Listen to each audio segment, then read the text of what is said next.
And welcome to another episode of Sharing with Shellshock. I am your host, ShellshockPrime, and tonight we are here with a brand new episode.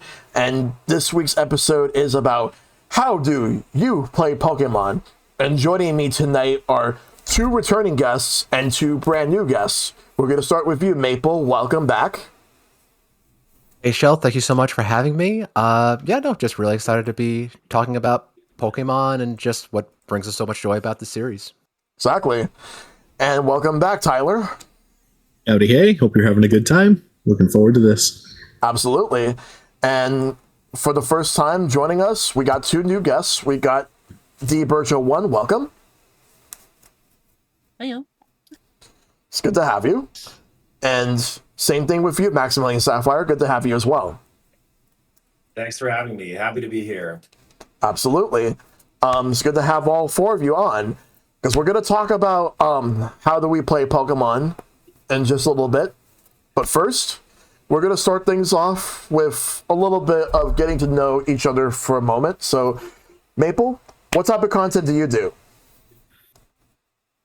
Okay, so for the time being, I'm on a bit of a streaming / content hiatus, but whenever I do stream, I tend to do like a lot of like collab stuff with the Mario Party Madness crew for charity, multiplayer stuff. Like in the past, I would do like the monthly like Kart Fest back in Mario Kart 8 Deluxe. We have like different themes every month. Yeah. So like, Coke versus Pepsi, KFC versus Popeyes, lots of fun stuff like that. But just stuff like that, playthroughs, and at some point, maybe I'll be getting back to that, but we'll see. All right. Sounds good. Tyler.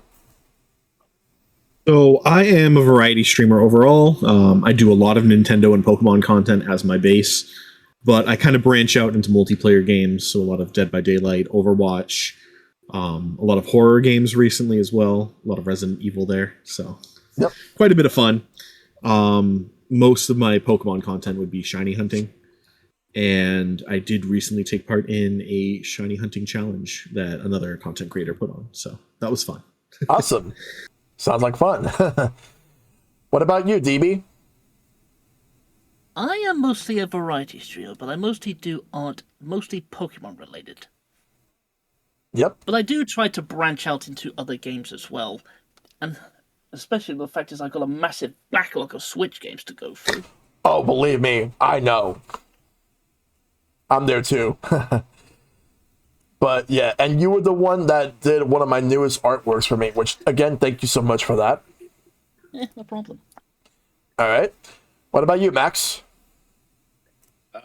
Well, I'm a variety streamer. I play a little bit of everything, a 2-to-1 ratio of Nintendo to PlayStation games, mostly RPGs and platformers. Lately, I have been playing Ghost of Tsushima. I'm planning on starting Yoshi's Story tomorrow and Donkey Kong Bonanza on Friday. Ooh, really good games. Excellent choices. So everybody has their own way of playing Pokemon. Whether if people want to play casually, you want to play to complete the Pokédex, or you just want to just get through the story.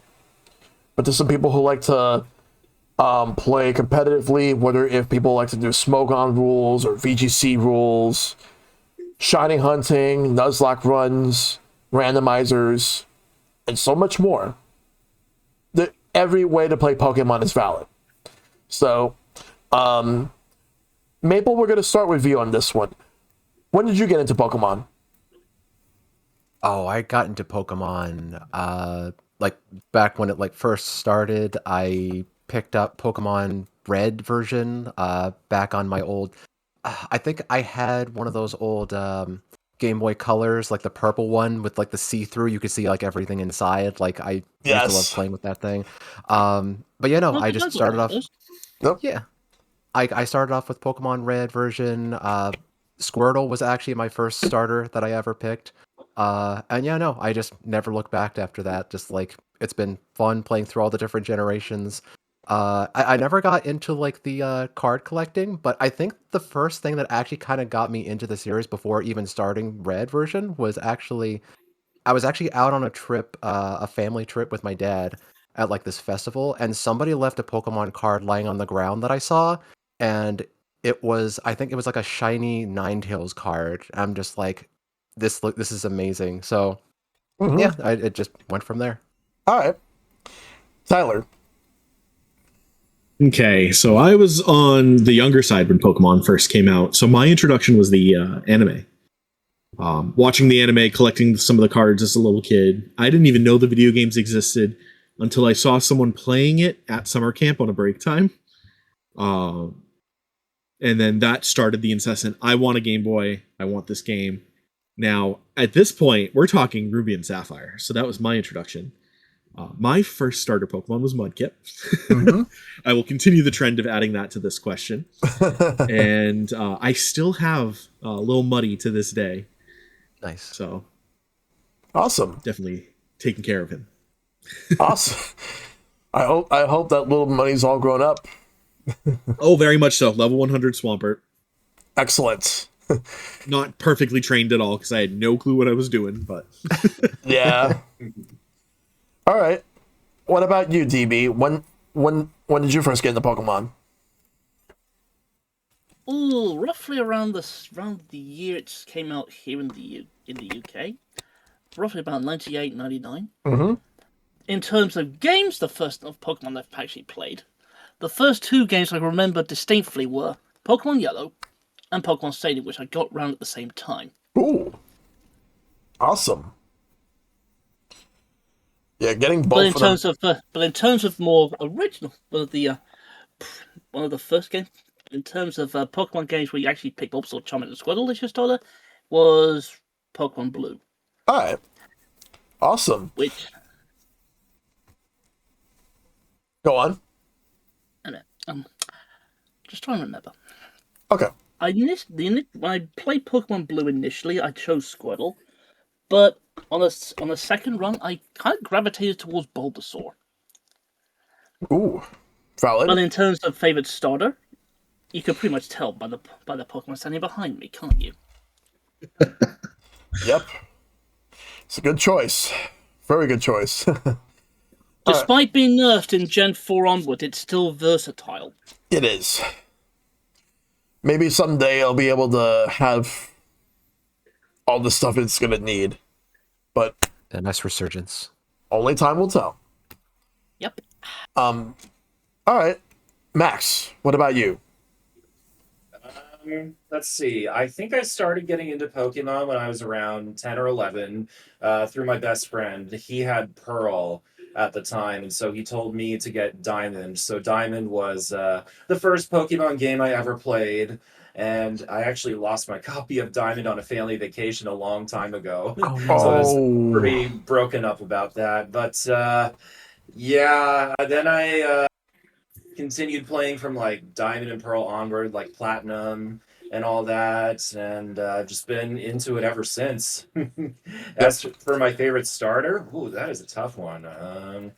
I think I would have to go with Turtwig because it was my first ever starter. Awesome. Good choice. valid choice. Yes. So I got into Pokemon around like late 1998 when it came out in the United States. I started with the show.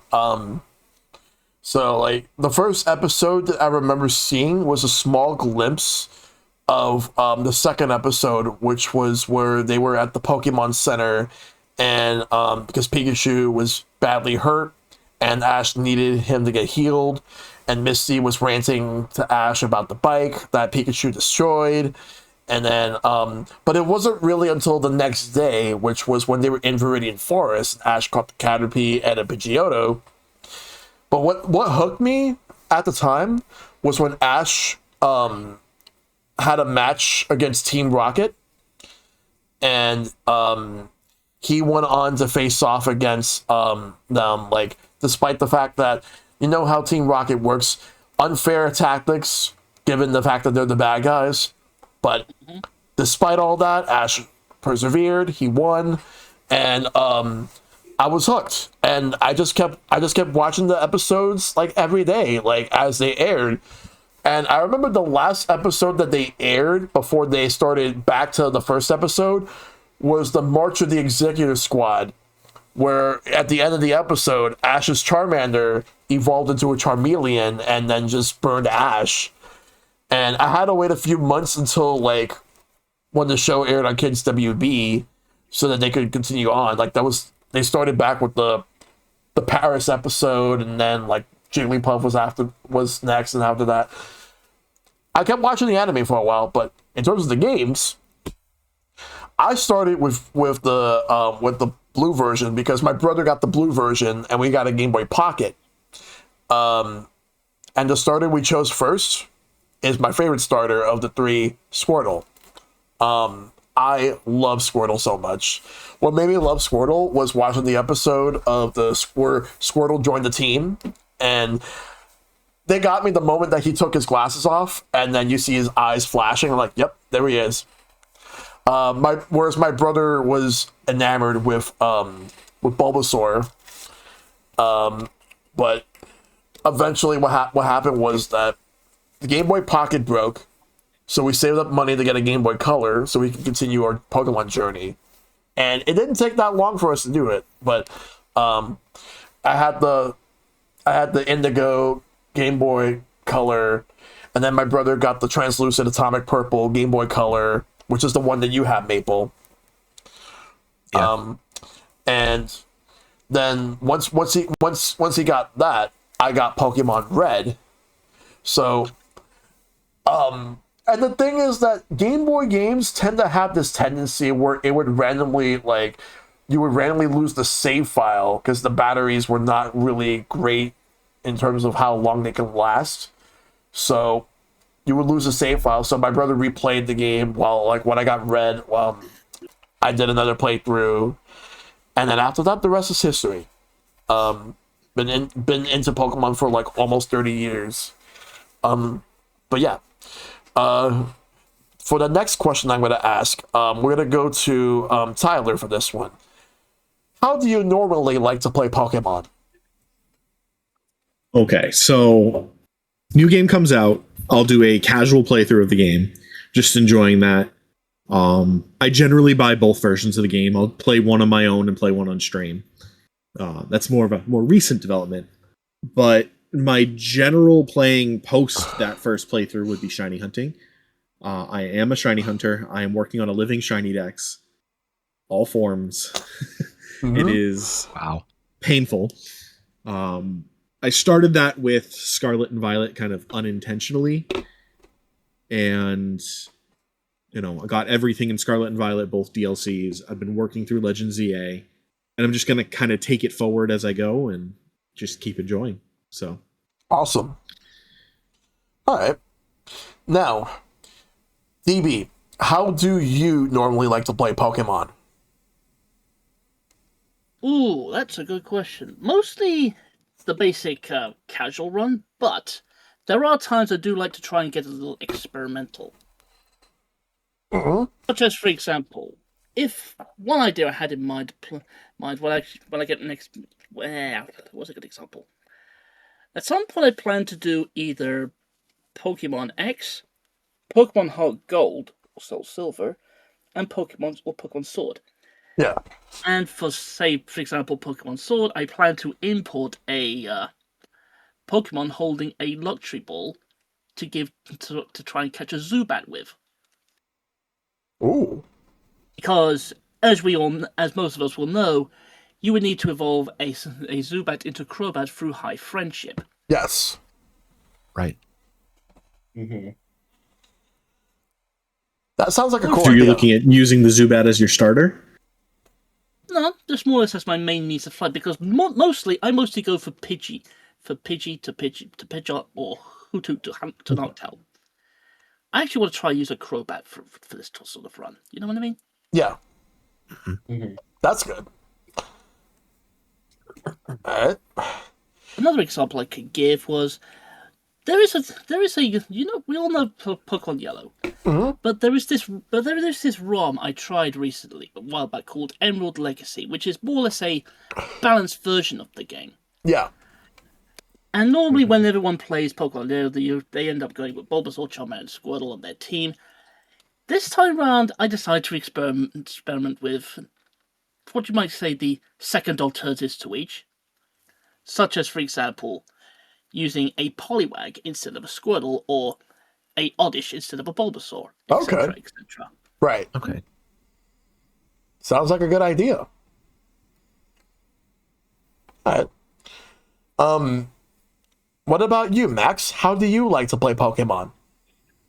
Well, I've always been a pretty casual player, just doing a casual playthrough of each game and then exploring around with post-game stuff. But a long time ago, I competed in a couple VGC tournaments. I think I competed in the one for Heart Gold and Soul Silver, but I didn't get very far. Yeah. And I also competed in the one for Black and White, and I didn't get too far in that either. Mm. All right. Maple? Yeah, kind of the same. Like I genuinely like to just do like just casual run of like each of the games, just enjoying the world, the characters and everything. I know like one thing I like to do is like whenever I catch like any of like the legendary Pokemon in the games, I don't like to add them to the party because I know when I was younger I used to just add them in just willy-nilly, but like I think starting in like Gen 4 or so, like I just kind of like stopped adding them in there just to kind of like have a little more of a challenge, because like if you're just going to be playing through the game with like Xerneas or like Rayquaza, it's just like the rest of the game's just going to be way too easy. Yeah. Yeah. But yeah, no, I just play through to like beat the champion, and then pretty much every game I would just like kind of hard focus on like doing like the battle tower challenges like post game. I would just have like so much fun. Like I swear I spent so many hours doing the battle subway in Black and White. I think for the longest time Black and White was like the game that I spent the most time on. I think I had like 600 plus hours on that. Like I think half of that I think was just battle subway runs. Yeah. Yeah. I know the feeling on that. Yeah. But yeah, no. But actually, since since we didn't have a battle tower, essentially in Scarlet and Violet, I kind of need to find a place to like kind of get my battle fix. I was always nervous about battling others online, but I'm just like, I'm not gonna get my battle fix any other way. And like then I just kind of got hooked on doing like ranked battles, and I actually gave it a go trying to do a regional last year. I actually went to Pittsburgh for that regional 2026. But yeah, no, that was a lot of fun, just getting to meet people, and it was a fun time. Yeah. You mean 2025? Well, it's for the 2026 season, but okay. It was in 2025. Yeah. Oh, okay. Yeah. All right. Yeah. That's fair. I like to play Pokemon casually, but I also like to play competitively too. But one thing that I will say though, I still would like to do a Nuzlocke run at some point. We're going to talk more about Nuzlocks in a minute, but I'll say this. I'm a breeder. I breed Pokemon. And the way I breed Pokemon is I just put whatever Pokemon I have with a Ditto that has the maxed out stats. And what I do is it has like a certain nature that that I want the Pokemon to have. And what I do is I mix it with whichever Pokemon that I am breeding with, so that way you can be able to get the stats and get the nature. And then I take the better version of the Pokemon so I could breed it, get better stats, rinse and repeat, until it has like 5 of the perfect stats that I want on the Pokemon. And then I'll start getting it ready for battle, for competitive. So I tend to breed a lot just to get the competitive Pokemon. I look up what Pokemon are. I always do my research on what Pokemon are like the most optimal, which ones are the best to use in competitive play, and what Pokemon goes well with it in the team. So I just write everything down, then on like a notepad or something, breed the Pokemon. Also work on getting egg moves if needed. Then after that, passing everything down. But they kept making it easier each generation to breed Pokemon. Though I will say that in Scarlet and Violet, they made it so awkward with the whole picnic thing. I honestly kind of miss having a daycare center where like you could just like get the egg from the daycare man, and then you just roam around with a Pokemon that has the flame body ability, and then just roam around until the egg hatches. Although they did make it, although they did make it easier in Scarlet and Violet, where you can mix that with the egg power, so you can be able to make the eggs hatch faster. But Yeah. I don't like the picnic method. Yeah, no. Speaking as someone who had to breed 9 starter Pokemon to get them all shiny, it was miserable. Especially with the daycare, it's easy to just cycle around in front of it and just pick up eggs as you go. This, more or less, you're doubling up your time. You have prep time to get all the eggs, and then you hatch all the eggs on stream. Yep. Absolutely miserable. Yeah, like I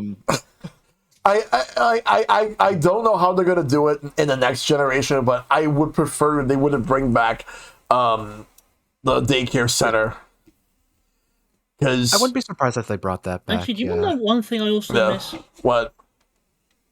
Who remembers the game corner? Yeah. But Oh yeah, Gambling. Let's go gambling. let's go gambling. Well, Yeah, that's why that's not coming back. yeah, like Thank you, Europe. yeah, because it was Peggy, yeah, in Europe, because I think that they rated Pokemon Platinum a higher rating than normal, because for some reason ESRB never had an issue, or at least at the time it didn't, but Peggy definitely did. And then when Pokemon Heart Gold Soul Silver came out outside Japan, we lost the slot machines, and there was also like another there was like a memory game as well, and instead it was replaced with a Voltorb flip game. I And never got the hang of that one. and then after that, Game Corner just went away after that. Like we never had Game Corner ever again. wow. Such as in Brilliant Diamond and Shining Pearl, it was replaced with the clothing shop. Yeah. And in Omega Ruby and Alpha Sapphire, it was just closed. And I don't remember what happened in Let's Go. I think they turned it into something else. It's still relatively there, but you can't play on the machines. Although the machines themselves are basically arcade games. Why not just replace it with minigames? Yeah, I know. But even so, one of the... You know, actually, speaking of which, who remembers the mini games from Pokemon Stadium? I do. Yeah. Like, I actually, like, I was doing a stream recently, like, playing, like, a bunch of random, like, you know, like those, like, Nintendo, like, NSO apps with, like, the retro games, and then we were doing N64 on that, and what happened is that we played Pokemon Stadium. I do enjoy the minigames in Stadium 1 more than I do for Stadium 2. But they're both fun. But It's just the fact is that without the ability to connect a Game Boy game to it, you just can't. You're just playing it half baked. yeah, you need the Game Boy games to connect to it, but you're right on that. I will say I've actually had some experience going to VGCs myself. But during the era that I went to VGCs to participate, was during like Black and White. But before that, I actually have staffed a couple of VGCs in the past as a volunteer. The first time I did it was when they actually first started VGCs back in 2008. But it felt like a last minute thing that they were doing, because they only did one tournament in New York City and one tournament in Los Angeles, and then the winners from both of those would go to Florida in the World Championships, and then they also had some people from Japan to participate, but they had a better structured VGCs the following year. So I staffed in 2008, and then in 2010. I also volunteered as a staff in for VGCs, where the game was Heart Gold Soul Silver, and because I went to the the Meadowlands Arena in New Jersey, like around that area. That was where they hosted the VGCs there for New Jersey. And then they did it again in that same venue the following year, this time for Black and White. And I was there volunteering for that. Like my brother and I did volunteered. And then in 2012, I went with a couple of friends to go to Philadelphia for regionals. And because the Sunday they did 2 days, Saturday and Sunday. Saturday was like day one of the card game, and Sunday was day two of the card game / the VGC day. I was there for VGCs, and I didn't do that great. I think I had like a even win-loss record. I would have liked to have done better, but at the same time, the competition was tough. That was the thing. Like, it was tough, really tough competition. But I had a good time. And then I remember participating in like a few tournaments in 2014. At the time, it was during X and Y. Like Omega Ruby Alpha Sapphire weren't out yet. But I haven't done VGCs in person since then. But if given the opportunity, I wouldn't mind going back and participating, because I do like to play competitive Pokemon, and lately I've been playing Pokemon Champions, and I've been like getting my competitive fix on that. So I would like to do more. So now for the next question, I'm going to start with DB on this one. So and then everybody else will answer afterwards. So it's already established that none of us have already had experience with Nuzlocke or randomizers, but would you be open to trying out different types of ways to play, like randomizers or Nuzlocke, or like there's also Iron Man runs? DB, would you like to be doing that at some point? Well, if I reached any particular milestone on Twitch, I might consider the idea. Yeah.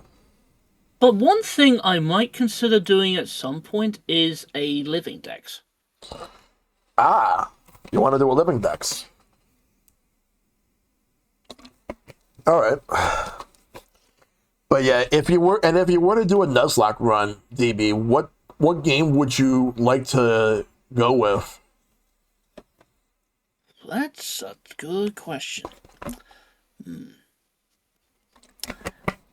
I might have to give that a lot of thought. All right. I'll get back to you on that. Max, what about you? Well, I think I would probably be open to doing a Nuzlocke run. I've seen a lot of people do them, and I always thought it looked really interesting, like a different way to play the Pokemon games. Yeah. And if I were to do one myself, I think I like DB's idea of making it like a sub goal or a milestone incentive. And I think I would probably want to do it in Fire Red, because I downloaded it when it was added to the eShop on Pokemon Day, but I haven't had a chance to start it yet. It'd be a great way to start it. For sure. Yeah. What about you, Maple? Would you be down for doing Nuzlocke or randomizers and stuff? Yeah, absolutely. Like I would be down for like another way of playing it, just to kind of up the ante. Like if I were to get started on it, like I'd probably just do like my favorite gen first. Like I've always had like a soft spot for Gen 3. Just like I love the region, the music, the Pokemon that were introduced, and just a lot of the stuff that were introduced in that game that have just become norms since then. Like we have like, the standard sets of berries with like, citrus and all of that. And then obviously the big thing, double battles. I've always loved double battles since they introduced that, and just like, yeah. Mhm. And like if I were to do that, I think I'd probably go with I'd probably actually go with Trico, just like for my starter pick for that one, to do a Nuzlocke. Nice.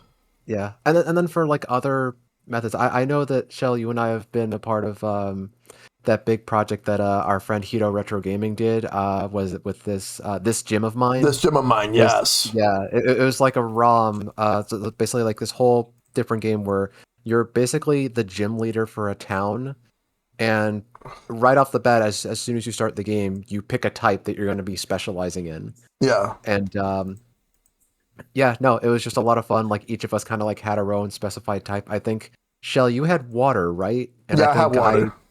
yeah, and I had the ground type, and each one has like 3 different starters that you can choose from. They're not actually starter Pokemon, but I ended up going with Hippowdon to start that one off with for my ground gym. I So, think yeah, I think I went with Blastoise, but I gotta look at the VOD so I can refresh my own memory on that.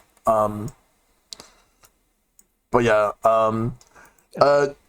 before I get to you real quick, Tyler, DB, have you put any thought on which game you would like to do for a Nuzlocke? Actually, think about it to make it a little bit more of a challenge. A Nuzlocke of the original Japanese version of Pokemon Green. Ooh, nice. Now that's a Because good one. I do actually own actually 2 copies of that game. Okay. One Interesting with box choice. and one without. All right. Sounds good. That would actually be very interesting. All right. Tyler, what about you? Yes. So I don't have any experience with Nuzlocks or edits or anything of that sort. I tend to stay away from the edits personally because, I mean, I have my hands full in trying to catch all these shiny Pokemon anyways. I have, however, hit the community incentive to do a Nuzlocke, so that has been in the plans. I've been thinking Emerald, but I do have Fire Red as well, since, that's very... I literally have my copy of Emerald sitting in a device that I can use to stream directly to my computer, right there. Yeah. So nice. either way, it'll work. Very excited for that, though. I don't know if I'd go like full traditional Nuzlocke rules or just some sort of edit. Biggest thing with Pokemon for me is just have fun. Yes. One thing I didn't say earlier is I do kind of do a little bit of self-imposed challenges on my playthroughs. Especially in recent years, I want to say since Omega Ruby and Alpha Sapphire, I've only used Pokeballs and Premier Balls. Any legendary or shiny is always caught in a Premier Ball. And my entire living shiny dex is in Premier Balls. Yeah. So Oh, wow. that's a little crazy. And it's taken a lot of work. I absolutely hate shiny locked Pokemon because of that, and event distributed Pokemon. Things like Type Null and Silvally. So I have my limitations that I need to work through at some point, but someday. Did you get that shiny Rayquaza from Scarlet and Violet? Oh yeah, that's in a Pokeball, in a Premier Ball. So Nice. Yeah. All right. Like, Dynamax Adventures have also been very helpful on that as well. yeah. Right. I never got involved in that. Yeah.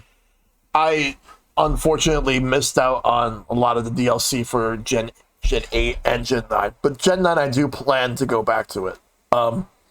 So regarding Nuzlocks, like Maple already mentioned that we've done a challenge run like this gym of mine, which was a lot of fun.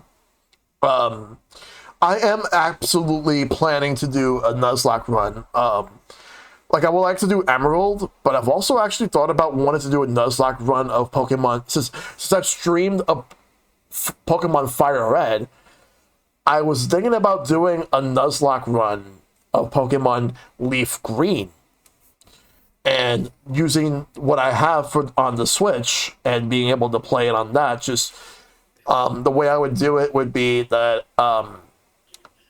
I'll choose whatever starter I want, and then like any Pokemon that gets knocked out, I will just put them in the box and not use them. But there's some people who like to go one step further and actually release the Pokemon.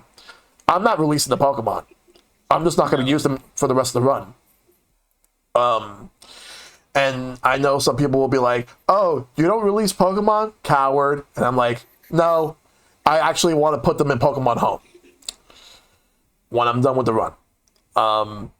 But that being said, I'll say this though.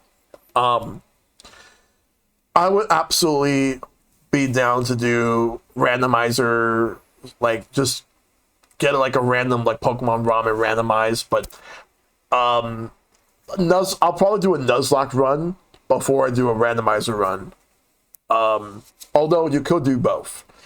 But there is a challenge run I was thinking about doing. But if I do this, imagine if I were to do a challenge run where I just choose a random Pokemon and then I train it to level 100 and then I continue my journey from there. Like for example, let's say if I were to get a random, let me just think of a low level Pokemon. Like,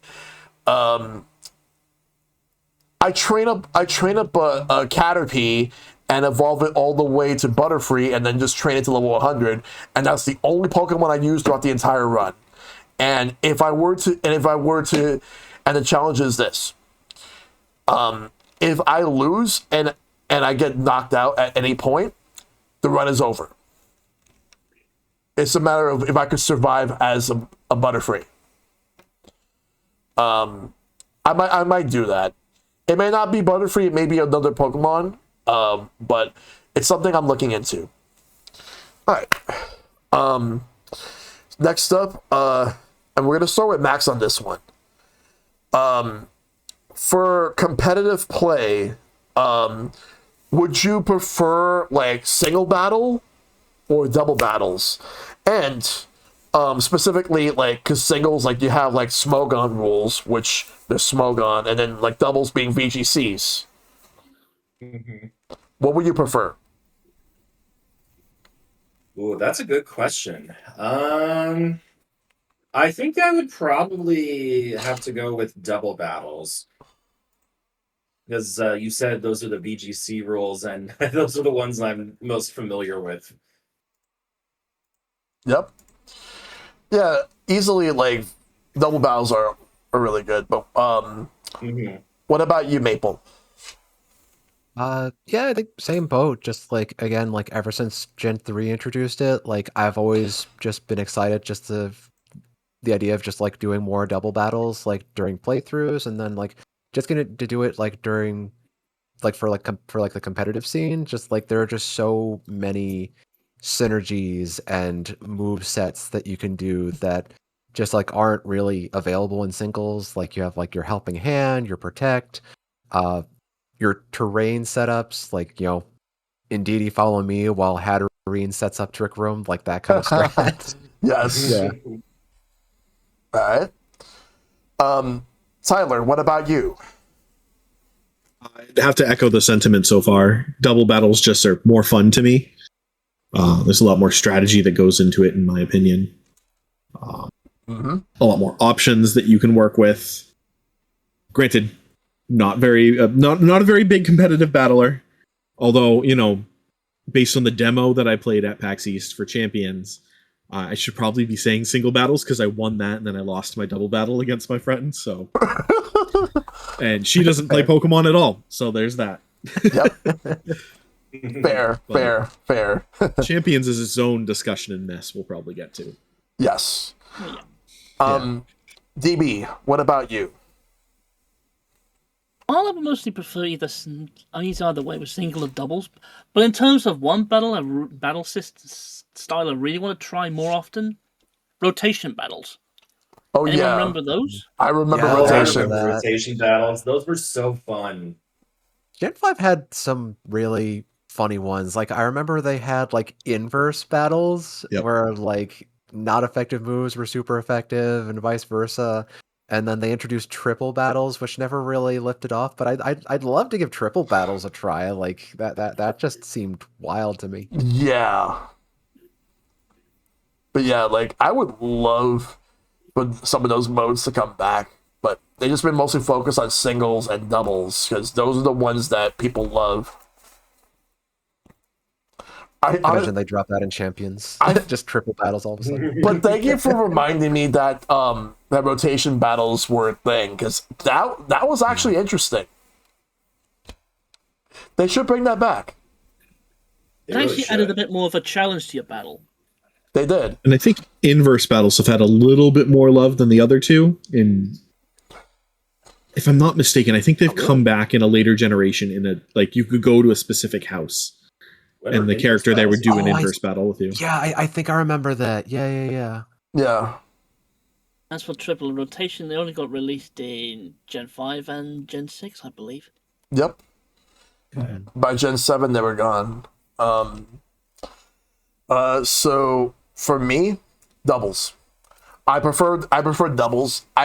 The problem that I have with singles is being able to read my opponents is a lot trickier in singles than it is in doubles. Mainly because when you have one Pokemon, it's a lot easier for people to just easily switch out. Like, both you and your opponent start out with a Pokemon, you make your move, your opponent switches out to a Pokemon that's supposed to be a counter, then you switch out, then they switch out, then you switch out, then they switch out, then you switch out. See where I'm going with this? Yeah, there's nothing progressing the game, yeah. Like, I personally find singles to be a bit of an annoyance, mainly because it's just easy to switch out. At least with doubles, like, you have, like, there's a very strong chance that even if one Pokemon switches out, at least that there are other Pokemon who will make their moves. Though the main issue I will say that I have with doubles, even though I happen to do this a lot as well, is using a lot of priority moves like Protect or Tailwind and all that stuff. Prankster, yeah. Yeah. Shout outs to Whimsicott with Prankster. And Grimmsnarl. Yeah, Grimmsnarl, yeah. Like, I absolutely love double battles way more than I do singles. Like, I have tried triple battles, and the problem that I had is that sometimes you want to hit certain Pokemon, but your Pokemon could not reach it. Like, the one in the middle could, right. but the one on the left cannot attack the one on the right, and vice versa. So that's a bit tricky. But rotation battles, it's fun because you never know what's going to happen. Anything could happen. Like, you can have, like, you can attack the right Pokemon, or it just rotates and you'll be attacking a different Pokemon instead that you weren't intending on. But that's the fun of it. And inverse battles, it's interesting just to walk into a completely different dimension where, like, an electric type can absolutely mow the floor of a ground type, or fire type moves being super effective against water, just for that to happen. Like, it's like, what planet are you stepping into? I didn't think I would go to this universe. What kind of multiverse is this for Pokemon? Like, if they ever decided to revisit inverse battles, I'd be down. I would love that. Like, inverse battles was actually fun. Yeah. So I would say at least, like, bring it back. Try to I'd say bring it back and try to, like, maybe tune it up a little bit, work on it, but other than that, I think it should be okay. All right. Maybe they could have, like, a limited time event to kind of, like, bring some of these back just to test the waters and see how players react to them. Like, bring back rotation for a little bit, bring back inverse for a little bit. Yeah. They've got the platform for it with Champions. It's just, let's fix what they've got first. Yeah, and then bring in the fun. That's fair. Absolutely. And at least, like, ZA does actually also make singles battles just really exciting there. So yeah, absolutely. Yeah. I wanna get your opinion on something, guys. Like, what do you guys think about so who here has played Pokemon Champions? I only played a very small amount of it. All right. Max, have you played Pokemon Champions? No, not yet. I've heard kind of mixed things about it lately, so I'm waiting on it for a little bit first. That's fair. It's a That's good fair. decision. That's fair. Like, because the main thing is that I like the concept of it. I think it's awesome. I will say though that they are like working on fixing some of the stuff. They did fix a couple of glitches. Like there was some pretty weird glitches where some moves were not hitting people, other Pokemon. For example, but it seems like with the amount of Pokemon that they add, it seems like they're adding them in waves, like different seasons. Like we got like a specific amount of Pokemon this season, and then now like we got, and I think that we're gonna get like another wave of Pokemon like next season. Which there was some Pokemon I was expecting to see that weren't here. Like Metagross was not here at launch, or like If I may chime in real quick, yeah. I think they're trying to do what they tried to do for the original version of Pokemon Stadium. What you mean, like the like The N64DD version. you mean like with the limited amount of Pokemon, like they chose like the top Pokemon they used for like a Yeah. tournament? Yes. Yeah. I know exactly which one you're talking about because that's what they did. It was the only one that never came out here because Japan Stadium 2 was our first stadium, and their third one, which was called Pokemon Stadium GS, was our 2. I do remember that because like there was a Pokedex mode where you could look at all 151 Pokemon, but you could only use a limited amount in the game. And then, Which, speaking of which, I want to, if I could chime in real quick. go ahead. Did you know that Nidoking's model looks vastly different in the Japanese version of Pokemon Stadium than the one that we got? I do remember that, but I don't remember why. It just looks so much uglier in the second game onward. Yeah, well, then again, Some of those early models were rough. they used those same models in Coliseum and XD and in Battle Yeah. Revolution. The jump scare when the Eevee came out when playing XD on stream. Oh my god. Yo, like in Battle Revolution, the only thing they did was they probably added some more textures, but that didn't really help it because they're still the same models. It just hawked a Thunderstone Yet in that to thing find so a copy of fast. Battle Revolution. Yeah. I have Battle Revolution. I played it and I thought it was really good. The problem that I had with it was there wasn't really a lot of single player content in that game, like beyond the battle modes. It's also worth. Oh, sorry, it's dropped. It's also worth mentioning that some of the costumes you can unlock, they can also be shiny as well. Yes. What they should have done with Pokemon Battle Revolution was they should have had like a story mode that's similar to the one from Coliseum and XD. Like make it like a trilogy, like make it like the third and final game in that trilogy to wrap it up. Like bring back the whole Snag'em thing, but this time with Diamond and Pearl Pokemon. Yeah. Actually, speaking of those games, it's just kind of weird that they have like Pokemon XD Gales of Darkness like coming to NSO before Coliseum. Yeah. Yeah. Like I find that's so weird how we got XD first and not Coliseum. Like it should have been that we got Coliseum first or both at the same time. But who do There I? might be. My thought is there's reasoning behind that, but then again, maybe there's not because we don't have connectivity for home with XD. No, we don't. No. But Oh, maybe they'll be Coliseum coming later could.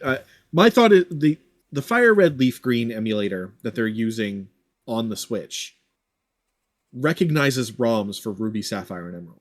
It So does. those have to be coming at some point. And my thought yeah. is that and Coliseum kind of lands around the same time. Yeah, more likely we're gonna get them later. Like I don't know when we'll get them, but when we do, I think what's gonna happen is that they'll give us Ruby, Sapphire, and Emerald together, to have the connectivity with Fire and Leaf Green. The reason, because the thing is that the reason why because people were wondering how come they did not put like those games on the Game Boy Advance NSO. 2 reasons. One,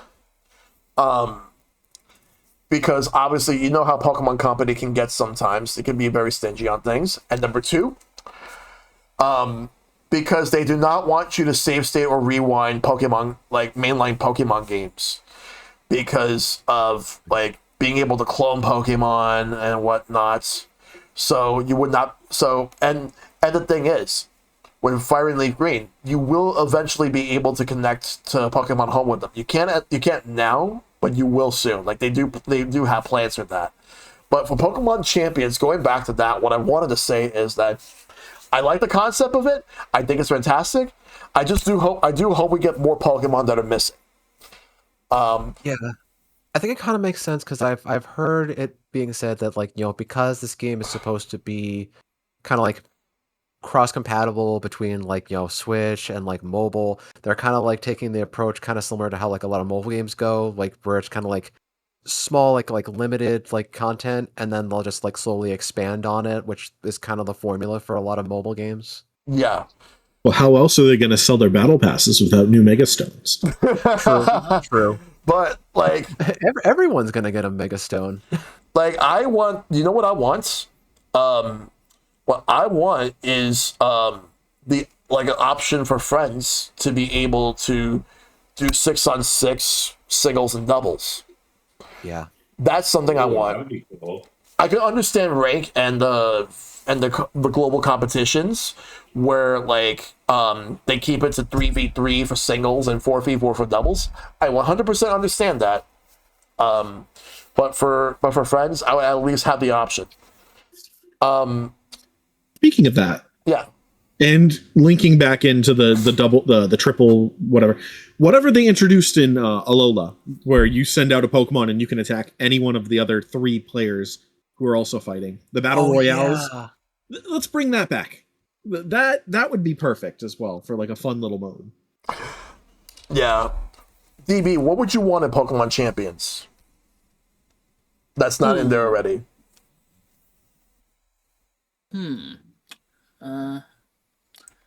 Well, as I said, possibly rotation battles.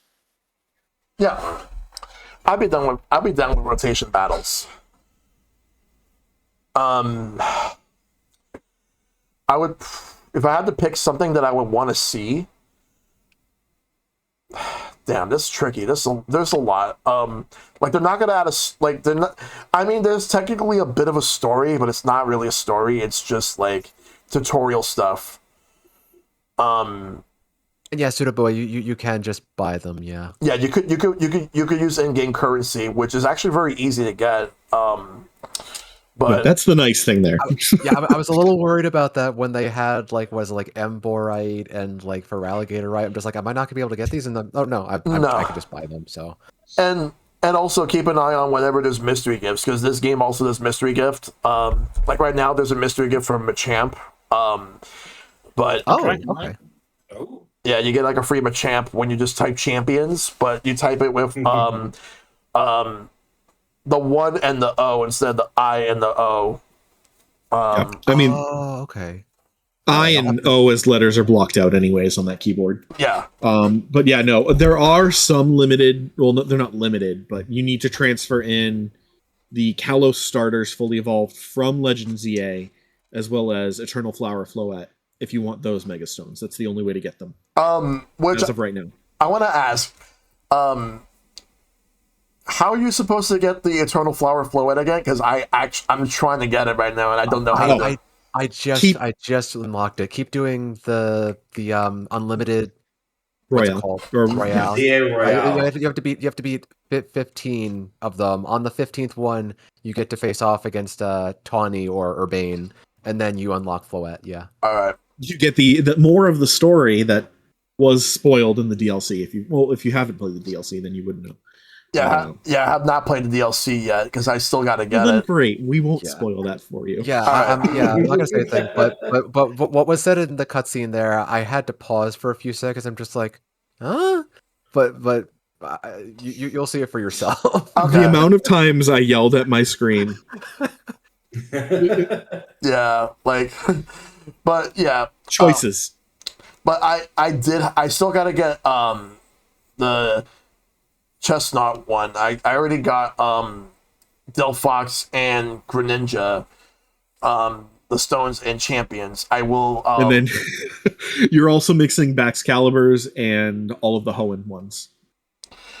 What we need is, Right. and also I just want to say real quick, every starter that doesn't have a Mega Evolution at this point should get a Mega Evolution. Mm-hmm. Agreed. So, Do we include the regional variants as well? yes. Oh. I actually, Okay. That's a good question. I would actually say yes. So that means that Gen 2, the only one that doesn't have one is Typhlosion. So I would probably have 2 for Typhlosion and make them a bit different. Like for the Johto Typhlosion, have like fire. It could either be pure fire or fire with a different type, and the Hisuian one would still be Fire Ghost. Let's see. All Gen 3 has it. Gen 4, none of them have it. No. Yeah, I'm kind of thinking for like the Pokemon that have like multiple forms from from Legends Arceus, like would they be able to just use the same Mega Stone? I feel like it would make sense because they are both technically Typhlosion, they're both technically Samurott, and so on. Yeah. Well, that's something they could delineate in the text, because with Raichu's stones, it specifically says that Alolan Raichu can't use it. And then same for Slowbro. True. Okay, that makes Galarian sense. Slowbro can't use the stone. Yeah. Let's see. Gen 5, so the only one that has the stone for Gen 5 is Emboar. So Superior and Samurott. But the thing is that there's 2 versions of Samurott. There's the Unova and the Hisuian. But Gen 6, they all have stones. Gen 7, none of them have stones. Nobody from Gen 7 on. Yeah. Yeah, Gen 7, Gen 8, yeah. Well, at least, but Gen 8, on the other hand, has Gigantamax forms. They do. And Gen 9 has Terrestrial. But I would say this. Is that really a form, though? It's Yeah, all Pokemon have that. It's a battle gimmick, yeah. I like it though. I kind of like it. Well, the terrestrial forms supposedly got scrapped outside of Ogerpon. Yeah. But yeah, I like to see where they go with giving the rest of the starters Mega Evolutions. It's needed. Max, what would you want to see in Pokemon Champions? I don't know. I would hope that they make it somewhat like Battle Revolution, because I really liked Battle Revolution on the Wii. That was a fun game. I loved like copying all my Pokemon over from Diamond to it and using them, like seeing them in 3D like that. It was pretty cool to see. Oh yeah. Maple, anything else you want for Champions? I don't know. I think just like maybe certain opportunities, just like interact with your Pokemon like in an open world or whatever. But I mean, I guess you could just transfer a lot of your Pokemon out from there into like Legends ZA or whatever other games. I think like one thing more concretely that I'd like to see is like I know they want to make it more accessible by kind of like not making like the stats and everything as complicated, but I kind of hope that they bring back IVs in the game, because like there were certain instances where you didn't want your IVs to all be perfect. Like if you wanted like a Trick Room team, you wanted your Pokemon's speed IVs to be 0, or Right. if you're a special attacker, you want your attack IVs to be 0, and so on. Yeah. Mm-hmm. Yeah. So I've asked everybody what they want. Did I ask you, Tyler? Oh no. No, because I've got thoughts. Oh, okay. All right. Go ahead. No, step one is those graphics need to be fixed, because it looks like it's rough on the Switch too. There's a very fuzziness to it for some reason. When I've seen multiple people post comparisons of even just the PNGs of the Pokemon. Like it makes me angry. Like, you have all this power, make use of it. There needs to be some sort of single player content, some story content. We have all these characters, they are all named, they have some sort of background. Give it to us. Like, the region is supposedly Vegas centered. based on what people are thinking now, because you've got Frontier City with, the big dome that's literally the sphere in Vegas. Yeah. Gen 5 music being used in the recruitment section. It really gives American West Frontier vibes, and the Vivian pattern matches that area of the country as well. Oh yeah, that's true. And that's right in line with where the Ore region is. So we've got an XD Coliseum tie-in right there. So something could have been done. Something can be done. But again, I feel like this is limitations due to the cellular device connection that they're pushing for. Yeah. I think those are two of my biggest things. I And then I did already say cleaning up all the bugs that are there, because I did experience one where I was told that my opponent's move did not hit me. The game froze, reconnected for a couple seconds, and then all of a sudden the move hit me. So it took a little bit of a celebration and then automatically squashed it. Oh my god. I am sorry, dude. Terrible. That sucks.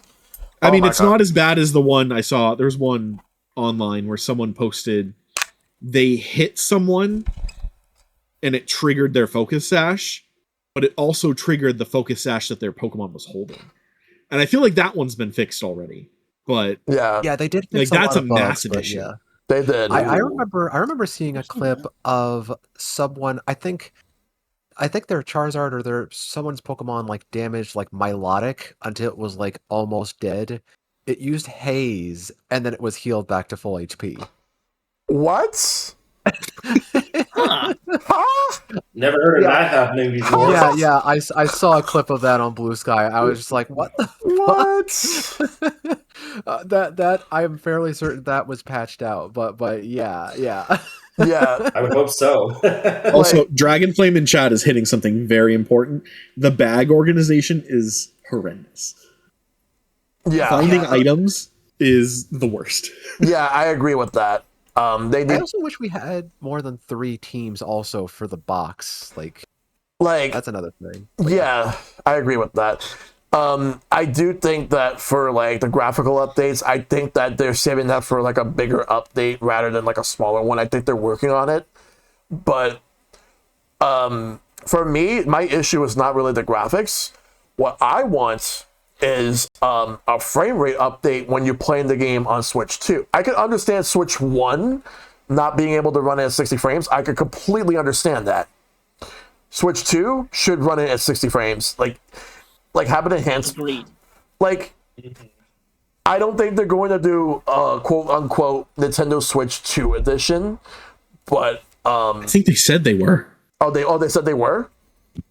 Really? I remember seeing something along that line of like enhanced graphics on the Switch 2. Well, Yeah. it might not be like a Switch 2 edition name, but they have stated they were it seemed like it was going to be ready for release when I heard it, but I guess it's not. clearly it wasn't. Well, Yeah. We'll look into that. but they definitely should like have an enhanced version of it for Switch 2. Absolutely. I just want a smooth 60 frames. Once it has that, then I'm good. I would love to just see, because I would just love to see the gameplay style in 60 frames. Also, one other thing is more options for music for those who are not, like, because like the thing is like they should just have more options for music. Yeah. Other than that, we'll see where it goes. So I got it. It's actually in the eShop where it says specifically download a free update for improved graphics on the Nintendo Switch 2 system. Get a free update with visual improvements for Pokemon Champions on the Switch 2. An internet connection is required to download the update, meaning they're saying it's already out, which is ridiculous. If it is, I don't see it. But well. Oh yeah, no, it's not. All right. There's no way. Yeah. All right. So now the next thing, Maple, I'm gonna go with you first on this one, because after this we'll do the community questions. How much do you enjoy Pokemon the way that you normally play it? I'm enjoying it a lot, honestly. Just going through like each region, like from all the way back from like Kanto region up until Paldea, just like it's just been a great time. Just like getting to meet all these characters, catch new Pokemon, and just like just enjoying a casual playthrough, and then just enjoying like the battle challenges and post game, and more recently just enjoying like online battling, just to getting an eye on like all the different online strategies and whatnot. I'm still learning the strats for like mega evolutions and whatnot, because again, I just started on like the competitive scene with Scarlet and Violet, so I have a lot to learn. But yeah, no, it's been a really fun time. All Can't right. complain. What about you, Tyler? Okay, so this. Can you repeat the question again? I have fully lost my train of thought. It's all good. Okay. How much do you enjoy playing Pokemon the way you play it? Oh, okay, that was a lot simpler than I thought. Of course, I truly enjoy it. There's something special about being able to shiny hunt and just chat with a group of friends. The reactions popping off, the agony of going 12 plus hours looking for a little Sunkern. Little things like that. Like every single Pokemon has its own special little story, and getting to share that with friends and anybody else that wants to watch is really special to me. Like, wouldn't want it any other way. And then just to be able, especially Pokemon days, to come together as a community and celebrate a yearly and like the birthday of a franchise that we've all come to love, and hopefully get some new news that's super exciting and not a bummer like waiting an extra year when you thought you'd be getting something in November. That's fair. But that's beside the point. Yeah. DB, how much do you enjoy playing Pokemon the way you play it? It pretty much depends on which game I play. In terms of mainline games, I'm enjoying quite a lot. But I'm still kind of getting to grips with playing Pokopia at the moment. Oh yeah, Pokopia. Yeah, I gotta get back into that. I do too. Yeah, Such a good game. it's really good. Like, honestly, I'm just gonna say it. This is gonna be a hot take. It's better than Animal Crossing. Like, it's better than the last couple Animal Crossings. Oh, Team Ninja knows what they're doing with those games. It's based on another game. Like, there was Dragon Quest Builders, but but with Pokemon, which it's a lot of fun. Maple, did you get Pokopia yet? No, actually, that's something that I've been on the fence about, because just like I've only heard amazing things about Pokopia, but just like I don't know, like more recently I've kind of like fallen off with like a lot of like life sim like sandbox games. Like I enjoyed like Animal Crossing New Horizons to an extent after some time, but I feel like with every new Animal Crossing title, I've played those less and less, and I'm just like I'm not sure like if Pokopia is going to be the right game for me in particular. But who knows? Maybe I'll reinvigorate my interest in like that genre of games. Like, That is fair. would you guys recommend this game for like someone who might be on the fence about like life sim sandbox games? Or Oh, definitely. Absolutely. Yeah, absolutely. Yeah, I kind of have a similar sentiment. Sorry to interrupt. Although the biggest problem is trying to find a physical copy of it. I mean, technically no physical copy exists. Oh, the game key card thing. I got the game key card. I'm fine with that. But if you're on the fence, I'd say like I recommend it still. DB, do you have anything else you want to add regarding like how much you enjoy playing Pokemon the way you do it? Well, the one game I haven't really played much of, which I want to get back into but not sure about, is Pokemon Unite. I'd like to give that a try too. It's been a while since I played Unite. The thing is, though, every time I play that game nowadays, I just get so easily dogpiled on. Yeah, it's been out for so long. So many people are just so experienced with it now. That's kind of one thing I'm kind of nervous about too. But I think as long as you get to do it with like maybe like a group of friends, that might just be your segue into it. Yeah. Probably. Yeah, I don't touch MOBA games normally. But one of my community members really talked my ear off like 2 minutes before this podcast about it, and that Pokemon Unite was very special in the fact that, unlike most MOBAs, you were Pokemon had 2 sets of moves, and as you played, you could choose which one you were going to do. But they've recently changed it, so you have to choose going into it which moveset you're going to use. Or newer Pokemon they're releasing only have one moveset. So it's like taking away... Oh, hi, Searcher. You're in chat. But yeah, I know. He's very turned off on it right now because of those changes. So it's like stepping back into the lane of like, oh, now it's like every other MOBA again. But yeah. Well, there's also games like Pokemon Cafe Remix. Anyone played that? No, but it looks really cute. I've downloaded it, but I have not played it at all. Like I haven't even. I need to try it. It's quite the good brain teaser. Okay, I'll give it a shot. Looks interesting. I actually have like, apologies if like someone in the community already has this question, but I'm kind of curious. I'm sorry, I what T Golem, what was your name again? Tyler, was it? yes. Yeah. Sorry. But yeah, no. I know you talked about like just like doing a lot of work on just like catching shiny Pokemon, and like I was just kind of curious, what was the first shiny Pokemon you ever caught? And that goes to like everybody else here in chat. Just like I'm just genuinely curious. And we're not counting the like the ones The Gyarados. We're not counting Gyarados. Yeah, no. Imagine somebody goes to that and like they actually got a regular Gyarados. It's just like, what the fuck?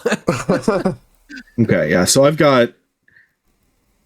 Well, if we're talking, there's first one found during hunting, and then just a wild story. We'll start. The first random encounter shiny I ever got was Azora in Ultra Sun. I was doing my initial playthrough of the game. Yeah, no, I have horrible luck when it comes to playthrough shinies until recent games. But no, I had gotten a female starter. Wow, that's great. Yeah, that was lovely. Wow. I got a female starter, and I was just catching one of every Pokemon as I went. And my team was just all female Pokemon, so I was like, cool, it's girls' night, all girl run. Awesome. So I get to the trainer school, I see Azora, and I'm like, okay, cool, whatever, let's find a female. And I'm going because rare Pokemon and then low ratio. And I just joked to myself, I'm going to find a shiny before I find a female. 10 minutes later, the shiny pops up and I throw my 3DS across the room. Oh my god. So that happened. Thankfully, nothing froze. Everything was working. I still have that one to this day. My first shiny I got while hunting was an X and Y. I was going for a Skrelp using chain fishing method, and I got a blue stripe basculin. And then, Ooh. nothing funny there, but just disappointment.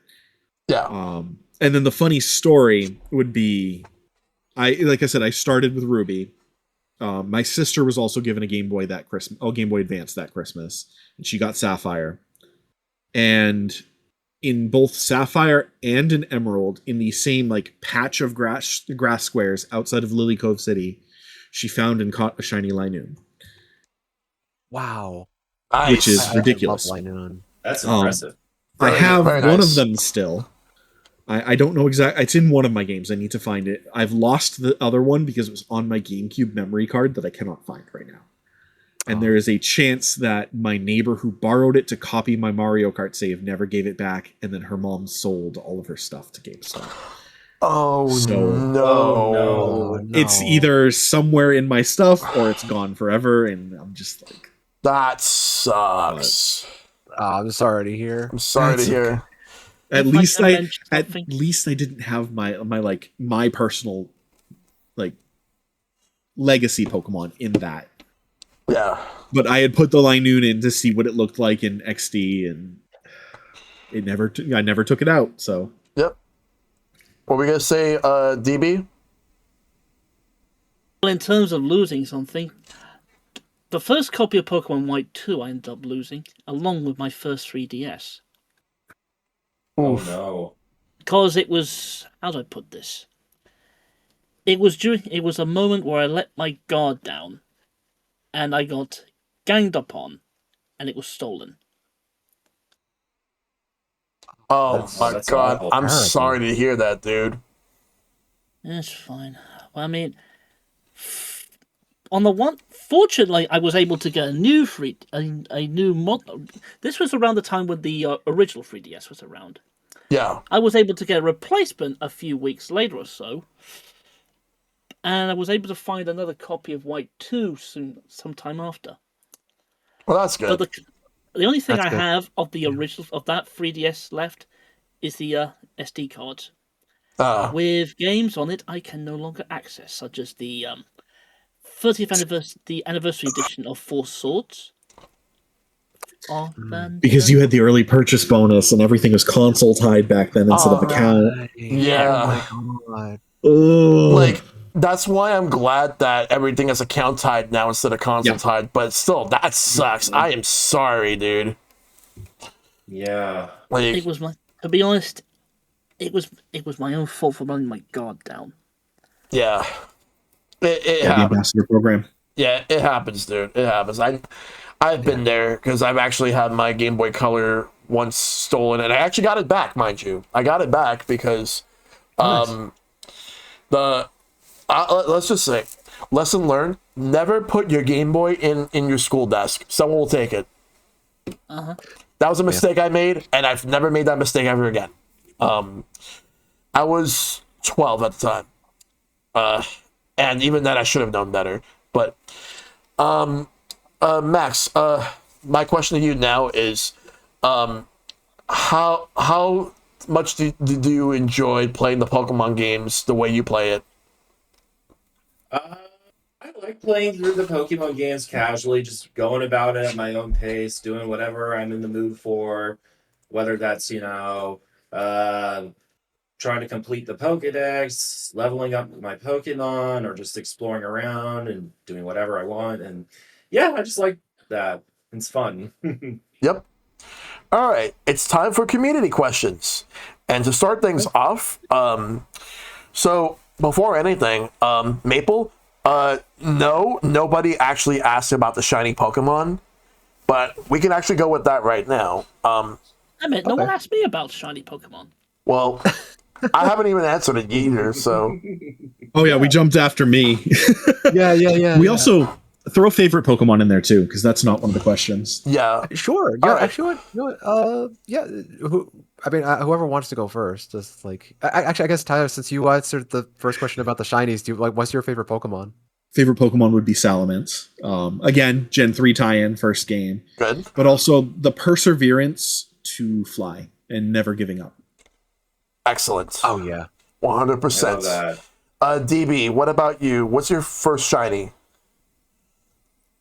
Well, in terms of shiny I ever caught was a shiny Noctowl on a friend's copy of Crystal.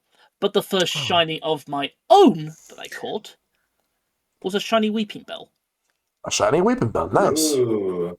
Nice. which was on my original copy of Leaf Green.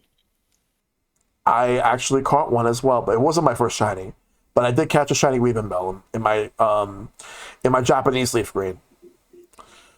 And I can already tell what your favorite Pokemon is since I see it in the background. Well, of Sceptile. course. Yep. Max, what was your first shiny and who's your favorite Pokemon? I believe the first shiny I caught was a Golduck in Pokemon Black. I was just exploring around, looking for wild Pokemon, and then I just came upon it by pure chance. I was like, whoa, is this really happening? And my favorite Pokemon overall? I think I'd have to go with Mewtwo. Excellent Very choice. popular legendary. It's very strong. Got a very good moveset. Classic. Yep. Maple, what was your first shiny? Yeah, so I I didn't catch any shinies until I got around to Heart Gold, which is actually just my favorite game in the series. I love that game. But funny enough, I caught 3 shinies in that game, which is the most I've caught in like any game. And they were all poison types, which is very funny. My the first one that I ever caught was a shiny Zubat. Then I caught a shiny Gloom, and I shot. I sh- I caught a shiny Tentacool. Ooh. And my favorite Pokemon, actually, I've it's one of these guys back here. Cute little Cubone. No. Cubone. No, just this little guy. Just like I love him to bits. Like he's always like fighting, just like just like trying to get by, and just like I'm just like I just want to give him a hug. He just misses his mother. You could blame Team Rocket for killing his mother. Yeah. Damn you. My first shiny was a Kadabra in Pokemon Crystal. Like, I just randomly spotted in the wild and started the sparkly, and I'm like, I had to catch it. And I remember like catching some shinies. Like I think the first time I started having good luck with shinies was during like Ruby and Sapphire, because I was at a beach before going to the amusement park with my family, and while I was watching like the area, like our area, while my mom and my younger brother went to the water to get some water in, I was playing Pokemon Ruby, and I don't remember what cave it was, but my first shiny in that game was a Mawile. And Oh, wow. I remember just like seeing Mawile in a different color than seeing the sparkly stars. And I'm like, yep, I had to catch it. And then the moment I caught it, the first thing I did, save. And my favorite Pokemon? Well, I don't know. There's like this big fat turtle with cannons that I absolutely love to death. Blastoise. I love Blastoise so much. It's one of those things where if you wish Pokemon were real, that's the one that, like, for me, that's the one that I wish I had with me. And I would want and I would definitely want that big fat turtle. Yes, Matt. That's exactly what I said. Like, I love Blastoise so much. But I will say that there's some really cool Pokemon. I'm just going to say this right now. My favorite bug type is Scizor. I don't Good know. choice. I don't know why, but there's just something about Scizor that I love. I just think it has a really cool design. I mean, Scyther's cool, but Scizor is amazing. Yeah. Fire type moves are its only weakness after all. True, Yeah, no, true. It's really powerful, yeah. Especially Mega Caesar. Like I think I think it's won like a few tournaments too in Pokemon Champions already. I know like there's not that much competition now, but like considering like how popular like Mega Charizard Y is, that's a real testament Yes. to just like how powerful it is. All right. So let's read the questions from the community. Charlotte asks, which game do you feel is the best for Nuzlocke, and which do you think is the worst for that?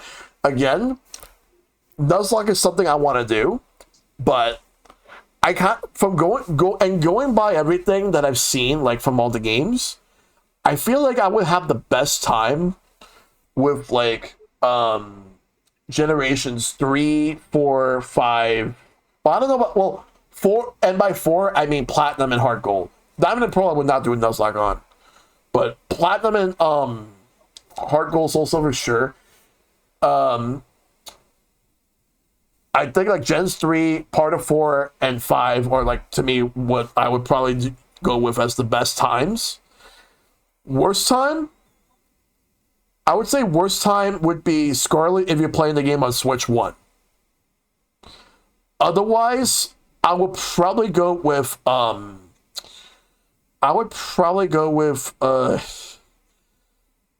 just regular vanilla Diamond and Pearl. Mainly because to me I felt like they feel so slow in comparison to Platinum and Heart Gold Soul Silver. That's just my opinion. That's my observation. What about you, Maple? What would you choose? So like best game for Nuzlocke and worst. But since I don't really have any experience with like actually like doing Nuzlocke, I mean, just considering like the quality of life changes that we've had and like the more like recent titles, like probably the best one I might actually go with I might actually go with Black and White because just like you have like the quality of life improvements with like unbreakable TMs, the starter Pokemon that you get are like really solid. The opening routes, you can get some nice Pokemon from that, like especially with like Lillipup. Stoutland's a really good Pokemon to open up with, and then you get those elemental monkeys to help you out with like the first gym. So like Yeah. it puts you on a pretty good course from the get go. And then worst, I would I mean, if you want a little bit more of a challenge, I probably wouldn't recommend like Gens 8 or 9 because I think both of those. I think it started with 8 that like it's just experience share is just always on for like everyone on the team. Yeah. So like if you want a little more of a challenge, yeah, I'd probably recommend something a little bit earlier than that. But otherwise, I'd probably say I'd probably echo just Diamond and Pearl. Just like I don't know, just like with the how slow some of the battles can be and whatnot. Like it's also just not really been one of my favorites, to be completely honest. Yeah. Nothing against anybody who really likes Gen 4. I actually have to try out Platinum one of these days. I still have to try out the third versions of a lot of gens. Yeah. Platinum is definitely better. All Mhm. right, Tyler, you're next. Which one do you think would be the best for Nuzlocke, and which one do you think would be worst? So the cop-out answer is the best game for a Nuzlocke is the one you know the best. Because you need to know your way through a game in order to be able to try to survive. Yes. Granted, I do agree that, if you're going to do a Nuzlocke, probably should do it in a game with unbreakable TMs. Or at least in, Fire Red, Leaf Green kind of system where you can copy TMs if you're going to allow that in your rules. But I mean, like I said earlier, I think I'm leaning toward Emerald personally, since I love Gen 3. I've been having my butt handed to me in Leaf Green so far, so I know I probably don't want to do it there. Yeah, that's fair. But, worst game, my PTSD has been triggered in chat, and anything involving Cynthia. To have your run ended right at the end like that would be devastating. Granted, if you can plan for it and you get lucky with the mons you pulled along the way, then maybe it won't be as bad, but she's quite the wall to stick up in front of you at the end of a game. So, True. Yeah. Yeah. That is quite the difficulty spike right at the very end. Like, Oh yeah. Also, Yep. don't open random doors in Gen 5. Okay. Yeah. Oh yeah. Oh, yep. DB, so if you were to do a Nuzlocke, what would you think would be the best one for you, and which game do you think would be the worst one for you? Ooh, that's a good question. Nuzlocke? I would say probably try doing a Nuzlocke of Pokemon Yellow. Ooh. And which one would you not want to do?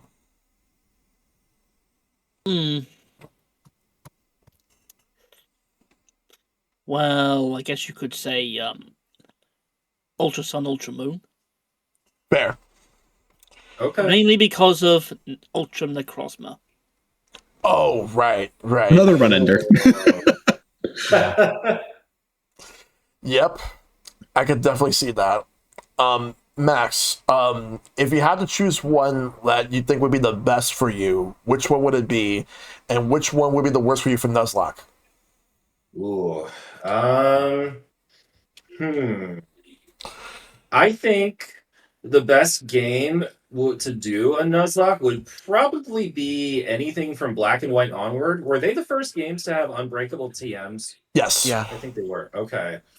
Yeah, I think anything from those games onward would be the best, and I'm gonna echo the sentiments of everyone who said Diamond and Pearl would be the worst. Diamond and Pearl, not just because of Cynthia, but because of the TMs breaking and all that, and tough battles and how slow they are. I do have one more that would be a worst. Let's Go Pikachu and Eevee if you don't like motion controls. If you play the game on your TV and you don't like motion controls. Now, next question comes from Shad JV. Have you played Mario Mon, and what are your thoughts on it? I've seen it. I know that's a ROM hack where it's basically like if there was Pokemon in the Mario world or something like that. But no, I have not played it. I would like to check it out. I haven't played it actually, but it looks really fun. It's really interesting. It's a really interesting concept. Yeah. I am personally aware of it. I have not played it. I don't think I will. Not my wheelhouse. Like I said earlier, I don't tend to touch ROM hacks, randomizers. Yeah. I have too much on my hands, and I tend to stick to the traditional, like, here is your game from Nintendo, and I'm like, thank you very much. That is fair. That's valid. DB, what about you? Mario Man? Yes. It has been on my to-do list. After one of my mods recommended it to me. Yeah. Again, it may depend on a milestone Okay. before I consider the idea. All right. Max. I have not played Mario Mon, but I have seen some people play it. It looks fun, but I'm gonna agree with what Tyler said. I don't really play ROM hacks or randomizers much. I prefer to just stick to the games in their original form. Okay. That's fair. Dari asks, what Pokemon gens are the ones you identify with the most and will go back to replay? Oh, I need to replay Black and White more, but I think the one gen that I seem to replay the most out of any of them is actually Gen 1 because of nostalgia. Like, I mean, it was pretty much how I got into the series, so, like, and I could just easily go and play that. The only thing is that, yes, there's jank, but it's still fun. It's still a lot of fun. Maple, what about you?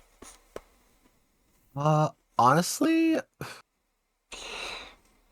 know what? I it's one thing that I really should try doing. Like, I don't really like replay a lot of the games all that much. I just like continue with like more of like the post game stuff and like battle stuff and whatnot. But like in terms of just like going back and replaying, I think just I again I have a soft spot for Gen 3.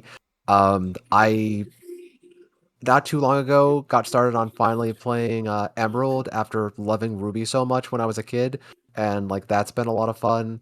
I absolutely adored playing through Pokemon Omega Ruby, and we actually do have a copy of Alpha Sapphire, so I might pick that one up just to experience that a second time. Okay.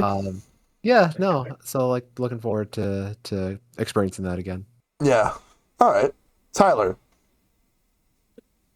I'm kind of in a similar boat. I have never reset any of my individual playthroughs, so all of my saves I have on my cartridges are the original save. Seeing as I didn't start until after the bad batteries of Gen 1 and 2. I do have newer cartridges with updated batteries for most of Gen 1 and all of Gen 2. Yeah. But I haven't touched them very much. So most of my replaying of Generations would be when remakes come out. Yeah. Although the game I've sunk the most time into, Scarlet and Violet, shiny hunting. When you have over 600 Pokemon you need to find shiny, it takes a while. So would you say? Would you say that's the gen that you identify with the most, or is there another? Definitely Gen 3. Gen 3. My first generation, my favorite Pokemon, my starter Pokemon. Well, starter Pokemon wise, it kind of floats around. Yeah. I have quite a few that I like a lot. Okay. Turtwig is another favorite, but yep. Yeah, I want a proper Emerald remake with all of the modern conveniences, so I can actually go and enjoy the Battle Frontier. Yes, That would be wonderful. bring the Battle Frontier back, oh my please. God, yeah. Actually, this Yes. is one thing I'm really annoyed about. Why did they scrap the Battle Frontier in Omega Ruby Alpha Sapphire? Because development time, and we don't want to spend the money on more people working for us. Yeah, pretty much. Now, DB, what about you? Which game do you replay the most, and which one you identify with? Ooh, in terms of replaying the most, I pretty much tend to go back to all of them on the same sort of level every now and again. It depends on what I mostly feel in the mood for. But in terms of most games I played the most of is a tie between Emerald, Scarlet and Violet, and Pokemon Sword. And, Alright. and which one do you identify with the most? Well, since I'm mostly a fan of Gen 3 for the most part, I'd say Emerald. Awesome. Excellent choice. What about you, Max? I think the only time I've ever replayed a Pokemon game was actually Diamond, believe it or not, because when I played Diamond for the first time ever, I accidentally knocked out Giratina without knowing it was the third member of the Creation Trio, and so Oof. a friend told me to start over, and I did. And for the games that I identify with the most, I think I would have to go with Gen 4, because that was what got me into Pokemon in the first place. And also 5, because I remember when Black and White came out, a mall in my area was doing like this expo to promote the games just before they came out. And I remember going with my mom, and I bought these figurines of Reshiram and Zekrom. And yeah, it was a really cool experience. Yeah. Next up is from Dragonflame. If someone wanted to get into competitive Pokemon, what would you tell them to do? This is what I'll tell them to do. Start by researching like which Pokemon you think are the best. Which you have to look up the Pokemon that are the most used, and not only that, use your favorite Pokemon as well. But at the same time, I recommend looking up some YouTube channels in regards to Pokemon competitive, like building like your teams. There's some pretty good websites that allow you to make your teams in general. And in the case of Pokemon Champions, it's definitely a lot more accessible in terms of how like you train the Pokemon and whatnot. But in any of the other games, or at the very least, like I would probably say like with the most recent ones being like Scarlet and Violet, you're gonna be spending some time training your Pokemon. You just gotta know the ones you want to train. And given the fact that it's a doubles format in 4v4, but you bring 6 Pokemon with you, make sure to have a team with the perfect synergy. Like for example, like let's say a Mega Charizard Y teaming up with a bulky Venusaur that has Chlorophyll as a hidden ability. So with the Mega Charizard Y, you have Drought, and then Venusaur's speed doubles. So it'll be faster in the sun. Stuff like that, as an example. What would be your advice, Maple? Yeah, I would echo like some of the things that you said. Just like you can definitely learn a lot from just like seeing like the official Pokemon channels, like seeing like the actual like competitions that are going on with VGC. You could learn a lot from like the commentators. Like I think more recently, like they've been doing like actual breakdowns of like what's going on in like each turn with some of the matches, like which is really insightful. Yeah. You have some like YouTubers who give some insight on that. Like one of the biggest names is like Wolfie VGC. Yeah. He does. I know like all month this month he's been doing like videos on like different strats and like Pokemon champions. But yeah, no. Like just another thing that just to kind of get your feet in the water for competitive is just like again just like look into like what Shell said. Look into like the Pokemon that are like the most popular. like just understand like why they're popular between like their abilities, their move sets, their base stats. But then also, a lot of people like to share like rental teams of like these teams that they've put together for competitive use. So try looking into like some of those rental teams, give them a try, see what feels good, and then like see if maybe you can make some adjustments to them to maybe fit in some of your favorite Pokemon if you want to. And I know that some people want to like just try and like go right in on just like creating teams themselves, which is something that I actually kind of like to do because like I don't know, I just like the idea of like trying to go for like unconventional strats, like unorthodox strats that people won't expect. Because like everybody always expects, like in Scarlet Violet, everybody's gonna expect an Incineroar, a Rillaboom, and then like I guess depending on the regulation, like Urshifu for like water, that fire water grass core that was just in every battle. So yeah, just something to also shake it up if you want to be a little more daring. Okay. Tyler. I am probably the last person you want to ask advice on this. I play what I like to play. I get very frustrated because I lose a lot. Surprise. But yeah, no, I'm not a competitive Pokemon player.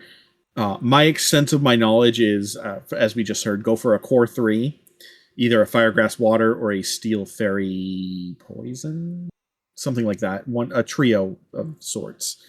Some sort of support on your team, and then something you just want to like show off. All right. For the 2 supports, 1 show off Pokemon, and a core. Okay. There's a nice structure from what I've seen. But I don't know. I just go in with random things, and it either works or it doesn't. Yep. So, that's fair. Mega Dragonite does a lot of damage. Yes, it does. I was actually just able to get to Master Ball rank on Pokemon Champions just like a couple hours before we got started today. And I did it with kind of an unconventional team. Everybody's using like Mega Charizard Y, Mega Frostlass, Mega Floette. I used one that I legit have not seen anybody else use in ranked. Mega Sharpedo. Oh, I've seen it. Yeah. Yeah. Yeah, that's a good choice. And then like I've seen like what was that mouse Pokemon like from Gen 9? Mousehold. Oh, Mousehold. Mousehold. Yeah. Population Bomb is nasty. Like But they don't have wide lenses in this game though. no, they don't. Loaded dice? Loaded dice, I guess. If that's in there, I don't know. No, it's not in there. it's not. Either, It's actually. not Of in course. there. So then that's going to be a menace later on. All right. DB, what would be your advice to people for competitive Pokemon? Oh, that's a good question. Well, I could just give the lazy answer. Just go with your favorites, if I'm honest. All right. That works. 100% Whatever valid. whatever you're comfortable with. Yeah. Exactly. Max? I don't know if I really have much to say on that question, but I would say read up on the competitive scene about what it's like and train up your Pokemon as best you can. There's a YouTube channel I do recommend. If you want to know about the history of Pokemon and their respective competitive runs, there's a channel called False Swipe Gaming. Yeah, that's a good one too. They cover like the history of like different Pokemon. They also have gone back to update said Pokemon with like later generations, like so you could see just how well some Pokemon did, like how great is Metagross actually, or like in some cases, like sometimes they do like they don't do it as much, but they sometimes do how bad is a certain Pokemon, but they usually do it as a way like sometimes April Fools, just so you can see like how bad this Pokemon is in competitive play. But most of the time it's either how good or in some cases how great they are. So next one is from Verunius. Would you allow yourself to trade in Pokemon eggs of species that are found later in a region? Like, for example, Houndour in Gen 2, or not in that region's decks, like Growlithe or Vulpix for Gen 4, as team members for a new playthrough? If you're playing like Gen 4, yes, because there is a very huge drought of fire type Pokemon in the main game. So I would if I'm not gonna go with Chimchar, I would gladly like find a way to trade over a Pokemon that's a fire type into the game. I would trade an egg, hatch it in the game, then like use it, because Gen 4 has a serious lack of fire types, and Brilliant Diamond and Shining Pearl did not fix that at all. I mean, you can also say the same thing for Gen 3. Yeah, didn't it only add like one or Right. two fire types like in Well, PDSP, I think? You just Like, go all underground and you're fine. Yeah. Yeah. Because you've got the Magmar line, you've got the Houndour line. I think Slugma was down there as well, if I'm remembering correctly. Like, Yeah, There are but one plenty of thing- options. But one thing about the underground, you will get really sick of that theme if you spend all your time down there. Yeah. all right, so, but yeah, that said, aside from Gen 4, the answer to that question is not really. I just tend to prefer to use the Pokemon that I have. Gen 4 is the exception if, like, I want a fire type that's not Chimchar. All right, Maple, what about you? I've never really engaged in like that, just like trading Pokemon over from prior gens, just to kind of like fill in my box for like when I'm in the middle of like a playthrough or something like that. I mean, I'd be down for it for like a game like Diamond Pearl, because it's, again, like you said, it's like very lacking in like fire types. But I've just been trying to make my way through each game just like with the decks that is given to me. I think it might also just kind of like add to the challenge of it, just trying to like work around like the limited Pokemon. So it's a challenge in itself, yeah. All right, Tyler. Short, sweet, simple answer to this one. Do what makes you happy. DB. Well, I was actually... well, in terms of importing Pokemon, I had thoughts about doing it for at least 1 or 2 runs. Like I mentioned earlier, importing a item more. Well, the first one's more of an item import, like, say, as I said, import a luxury ball into catch a Zubat in Heart Gold. Yeah. But in terms of something like, say, if I wanted to do Pokemon, I plan to do Pokemon X, as well as Pokemon Sword, I was actually thinking of importing a Trico and to add to that to my starting lineup. Nice. Okay, that's good. Max. Yeah, I think I would allow myself to trade in Pokemon eggs, like from into a game that doesn't have much of that Pokemon, like how Diamond and Pearl don't have a lot of fire types. I think I would. Mhm. All right. The next question is from Kyle Gamer. If you were a gym leader, Elite Four, or champion, would you specialize in one type or use a variety of different types? If I'm a gym leader or an Elite Four member, I would specialize in one type, and that type would be water. But if I was a champion, it would be a variety, because most champions usually specialize in one type. Like, I know that in Gen 1, Blue uses a variety of types, and his lineup changes depending on who your starter is in red, blue, and red, green, and blue, or fire and leaf green. In yellow, it depends on. In yellow, it's a little bit different because it all depends on like the first 2 battles that you have with blue and your win-loss record with them. Like it will depend. Like if you lose like the first few times against blue, it's gonna be Vaporeon because it makes it easy. But if you win all your matches, it's Jolteon. But if it's like in the middle of the road, it's Flareon. Like if you win some, lose some, it'll be Flareon. I actually didn't know that. So in other words, if you wanted to make your run a bit different, you have to try and at least lose one battle on purpose. Like if, let's say if you lose the first battle in Professor Oak's lab, and then like you lose again when you go to like, I want to say it was Route 23. It's right. It's to the west of Viridian City, where the 22. Route 22, yes, right where the Pokemon League is. When even though you can't go there yet, but you still have a battle with Blue. And he has like a and yellow it would be a Spearow and Eevee. But aside from that, like most champions have been one type. Like I know Lance was dragons. Steven was steel. One was water. Cynthia was mostly like ground and dragons. I forgot what was her other lineup. I just mainly know She was a Garchomp. mix. She was a mix? Yeah, kind of a mix. Yeah, like I still Yeah, her remember. lineup was nice. Yeah. Yeah. What the Alder had? I'm sorry, but Alder, I don't remember much about him. And I love black and white. I think he had a lot of bug types on his team, but it was mixed. Yeah. And then like Iris, I know was dragon types, but wasn't there like another like champion in black too? I know Iris was one of them because I think they had two, like one in black Alder? too.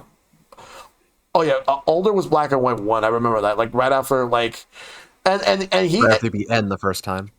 yeah, because he's like the more forgettable champion because like they decided to do something different, and you go for Team Plasma, but then after that you fight the actual champion.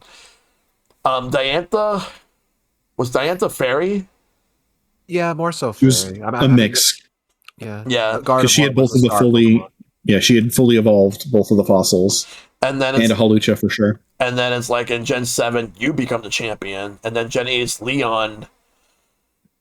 Fuck, who was Gen 9? I forgot who it was. Oh, Gita. Oh, Gita, yeah. Yeah, she also kind of had a mix. Like, A mix with a handicap of the order they came out. like Yeah. so for me, if I was a champion, I would be oh, did I say Juan? Yeah, Wallace. Juan was the gym leader, the gym leader replacement for Wallace. That was my bad. Right. But yeah, I'll be a variety. I would just use like 6 Pokemon. Like my thing would be at least like 1 or 2 of them would be utility Pokemon, 2 like attack focused Pokemon, 1 Pokemon that can do a little bit of a mix, and then my ace being Blastoise. What about you, Maple? Okay, well, with the champion, like I would probably just say like a mix. Probably the same thing. Like have some support mons, have some potential like sweeper picks, and then like if I were to have like an ace for like my champions team, like who would be a good ace from like my favorites? Honestly, like if I could have it like on the team, I would love to have Mega Meganium on my champions team. That would be really nice. Ooh, okay. Yeah. But then in terms of just like the gym leader, I'd probably err on the side of like grass types. Actually, honestly, I actually put together like a grass team back when I was playing Gen 6. Actually, just because like I wanted to give that a try, and like I won pretty much every battle that I would do against like any friends who would battle me. The only time I lost was actually against my older sister because she had that Mega Mawile and I could just not get through that typing with my grass team. Oh no. Yeah, like I had, what was it? I think I had Roserade, Mega Abomasnow, Cradily. I think I would swap between Lilligant and Leafeon. And there were like 2 other Pokemon, but like I had Roserade for that water sport when it could still learn that to just like decrease the right. damage of fire type attacks right away. Yeah. I forgot it actually learned that. That's actually a good idea. Yeah, that was a fun team. Unfortunately, I wouldn't be able to use that full set of moves, but yeah, it was fun while it lasted. Yeah. And if you were a gym leader, what type would you be? Grass? Yeah, grass, yeah. All right, Tyler, what about you? So across the board, I'd want to be more of a mixed team.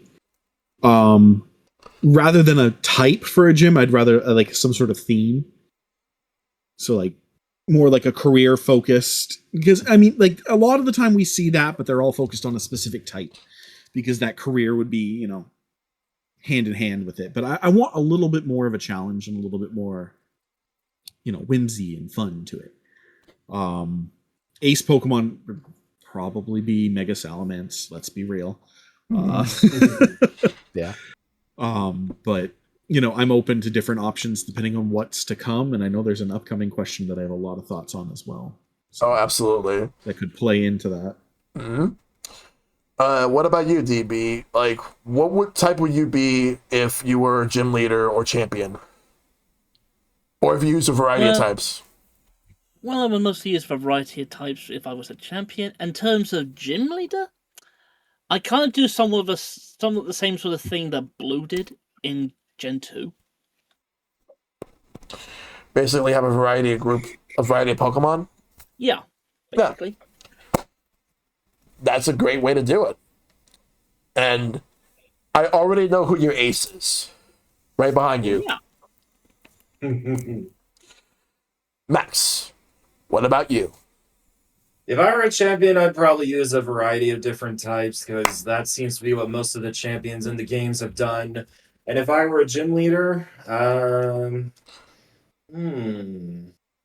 I think I would have to go with psychic types. I really like psychic types.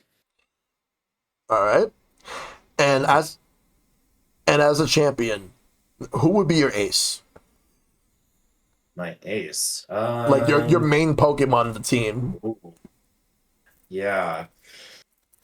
Probably.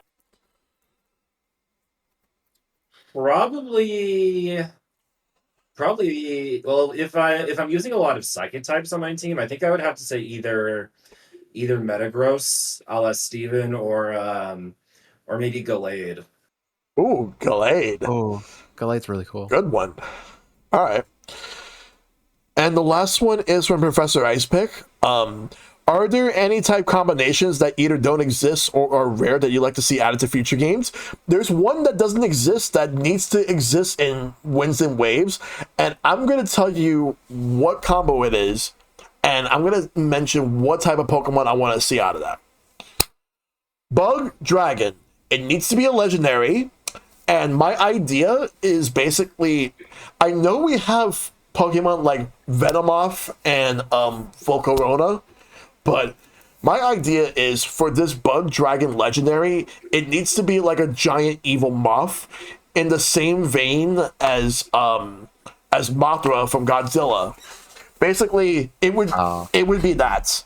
I would have to think about what ability it would have, unless it would have like a brand new ability made specifically for it, which I think would make a lot more sense. And I would have it so that it could be like a mixed attacker. It could be like a physical attacker or special attacker. And I actually wanted to have a decent amount of speed, like enough to outspeed some like other legendary Pokemon. So Bug Dragon, there's no Pokemon that has that type combo at this time. Maybe it might happen in Winds and Waves. We'll see. But I want it to be a giant evil moth. Like bigger than Venomoth, bigger than Volcarona. So that's mine. What about you, Maple? I think a type that would be really fun to kind of play around would actually be, I don't think there is a type for this. Ghost and Rock, actually. Just like, because you're immune to the fighting type attacks that it's typically weak to. I mean, there are still like plenty of weaknesses with Rock, but like Rock and Ghost are both such offensive types that like I feel like it would just be like such a great like sweeper pick. I mean, technically a lot of Rock types do tend to be a bit on the slower side, so it would probably be like it would probably have to be like a Trick Room sweeper, but just like I feel like there's so much potential for like a Ghost and Rock type Pokemon if it existed. All right. And I just looked it up right now. There are no such Pokemon that have the Ghost Rock type combo at this time. I got you. All right. Tyler, Okay.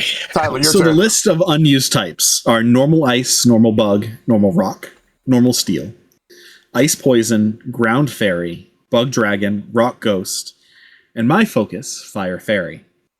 I am about 75% sure we are going to see a fire fairy type in Winds and Waves. Specifically, we're going to our lovely little child, Pombon. Its description on the website is the area below its throat glows faintly from heat generating organs within its lungs. This Pokemon is guileless and friendly.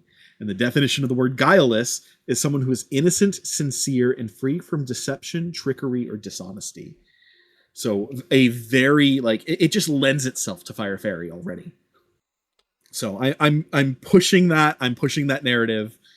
I want that to happen. I am also very the other one that I most likely see happening in this region is Bug Dragon. No, I personally don't see it as a legendary, but I do love your idea. We just need more bug types that are strong and not early weak Pokemon.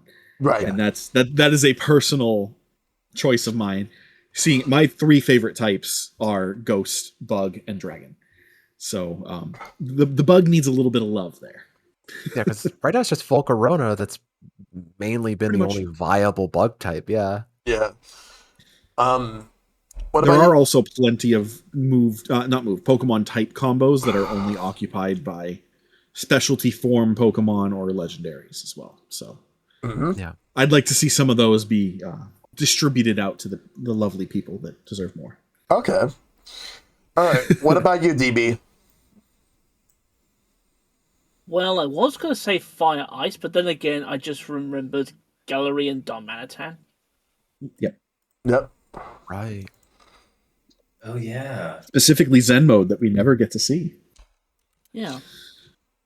All right. So what would you go That's with instead?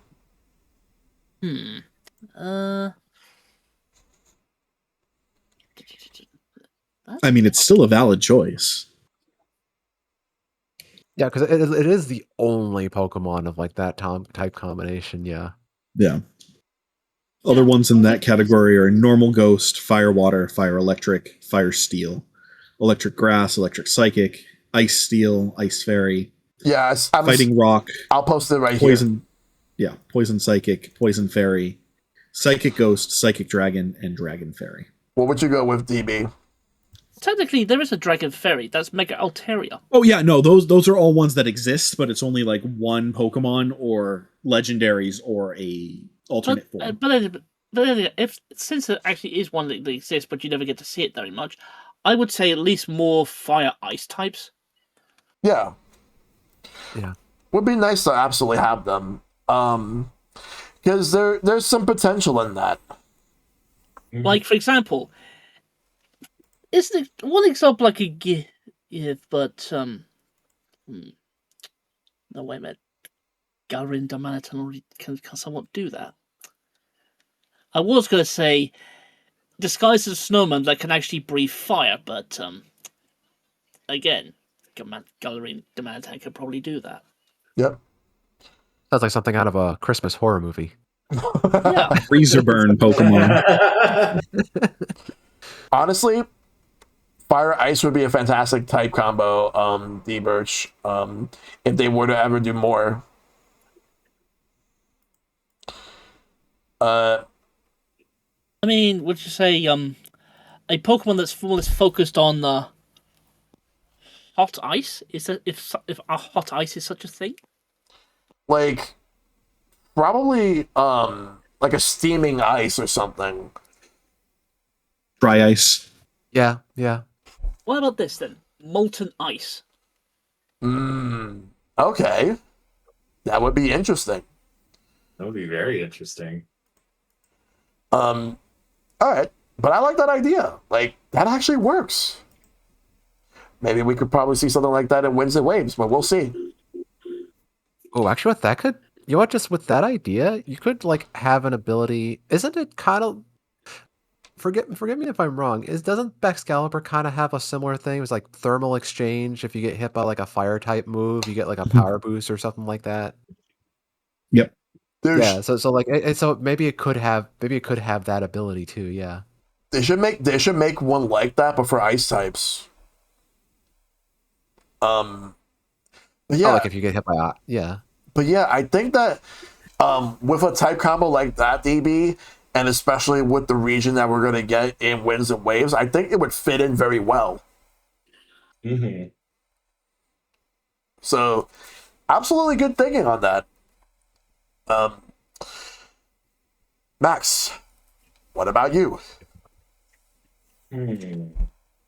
I think a Ghost Rock combo would be really interesting because it is, as one of you said earlier, they're both very offensive types, and it could do a lot of damage to a lot of powerhouses out there.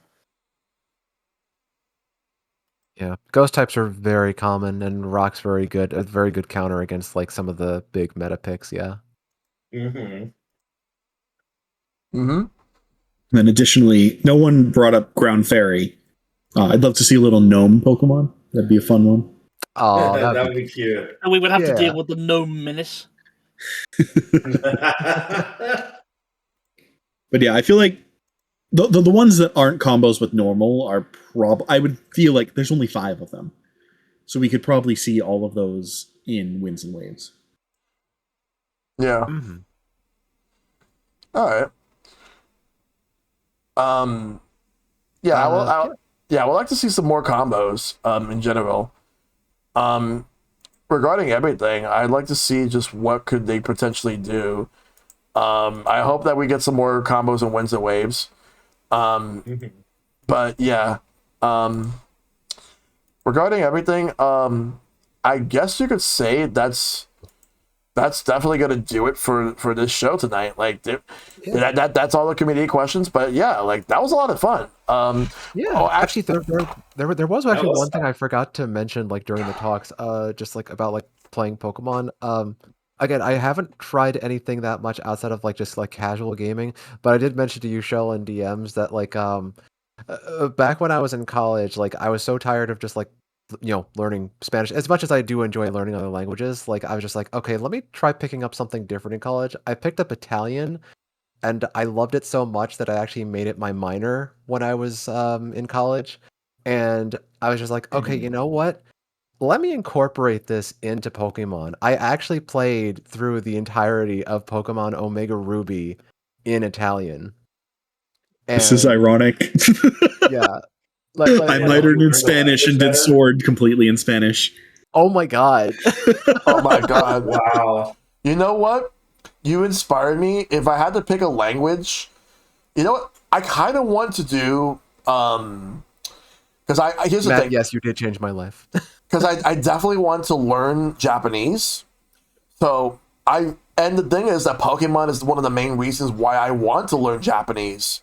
So I feel like I should spend some time playing a Pokemon game while learning Japanese in a way to help me understand Japanese more. I don't know which Pokemon game I'll go with, but probably something I'm familiar with. If I were, you know what? I'll just do Pokemon like Red, Japanese, like the original 1996 Pokemon Red, while learning Japanese at the same time, just so that I could Actually, be able to do can I that. just bring up That's a one cool little idea. thing real quick? What's up? You know that in Japan it was Pokemon Red and Green, and then there was Pokemon Blue, and then Pokemon Yellow.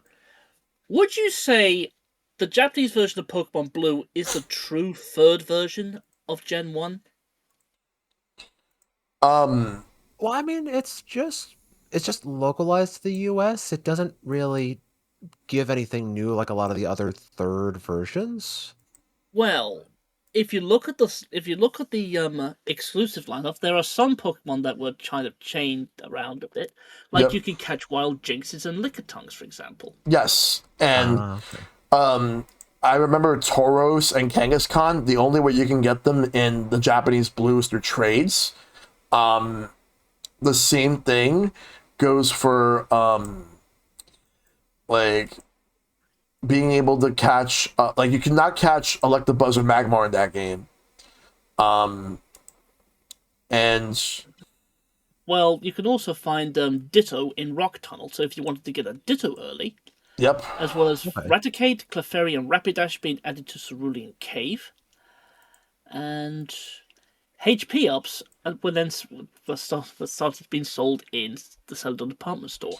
yep. What I would do is like, you know, it's one thing they should have done in Pokemon Yellow. Honestly, I don't know why they made it so that you could not catch Electabuzz or Magmar in that. You could like you would have to trade with red to get Electabuzz and blue to get Magmar, but yellow should have had both, because you can get both Scyther and Pinsir. You can get both Vulpix and Growlithe. However, Vulpix cannot be found in the wild in that game. The only way to get Vulpix in yellow is through the game corner. Oh, okay. But I would, Really? yeah, because Growlithe you can find in the wild. You find both Sandshrew and Mankey. Because there's no Ekans, no Coughing, and no Meowth, because that's Team Rocket's Pokemon. You can't catch them. And they made it so that you could not catch anything from the Weedle line because, all because of the fact that in the anime, Ash missed his chance on catching a Weedle. But in the Safari Zone, they increased the encounter rate of Tauros because Ash caught all those Tauros in the anime. Oh wow! Yeah. In that one episode we never got to see. Yes, the one episode we missed that was actually somewhat important to the episode plot. And you can't get Jinx in that game, but they should have found a way where you could get Jinx. You could, however, get Farfetch'd. I would say Route 13, 14, and then I think 15, and you can get Lickitung in Cerulean Cave. But other than that, yeah, I guess that's gonna do it for this show tonight. Yeah. Thank you guys for being a part of it. So Maple, Tyler, DB, Max, I really appreciate you guys coming in for this episode. Yeah, no, thank you so much for thanks so much for inviting us. Yeah, Absolutely. this was a lot of Anytime. fun. yeah, absolutely. Just happy to have all four of you here. So before we sign off, Maple, where can we find you? Sure. Actually, before I get to that, one other thing just before I forget, this is really funny. I DM'd it to you. During that Italian playthrough, I finished a battle with one of the trainers, and I just wanted to be absolutely sure that I was getting the translation right, so I used Google Translate. What they actually said was, "Wow, who could have known that you'd be so strong?" But the Google Translate said, "Wow, who could have known that I would be so hard?" Wow! Holy shit! Wow! But yeah. On that note, so yeah. Whenever I do stream, you guys can catch me on twitch.tv/MoonlitMaple. I'm not doing any Let's Plays right now, but you'll see me for collabs for Mario Party Madness with our friend Clark Madness for the charity events. And yeah, no, just other multiplayer collabs and stuff. All right. And I upload on YouTube every now and then, but yeah. Yep. What about you, Tyler? Where can we find you? I am findable everywhere at Tgalimo94. I stream Mondays, Wednesdays, and Sundays. Pokemon content is normally on Sundays, though, so that keeps that nice and clean and ready to go. Yep. What about you, DB? Where can we find you?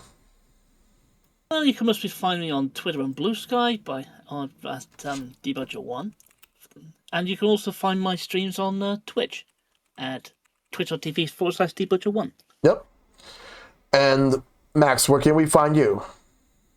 I'm live on Twitch Monday, Wednesday, Friday at 7 p.m. Pacific at twitch.tv/MaximilianSapphire. I'm on Twitter. My username there is MaximSapphire. It wouldn't take the whole name, so I just had to shorten Maximilian a little bit. Yes. And my Blue Sky is MaximilianSapphire.bsky social. All right. And of course, you can find me pretty much anywhere in the stratosphere except for Twitter. Where I do my daily streams on Monday through Sunday. I don't really stream on Saturdays, but sometimes I stream Fridays. I usually stream either 7 or 8 p.m. Eastern till midnight. So it's either next week or the following week, because I'm still planning on this, but the next episode should be about game preservation and collecting. That will be a very interesting topic to have. Still figuring out. I'm still finalizing the guests for that one, but we're getting all that set up.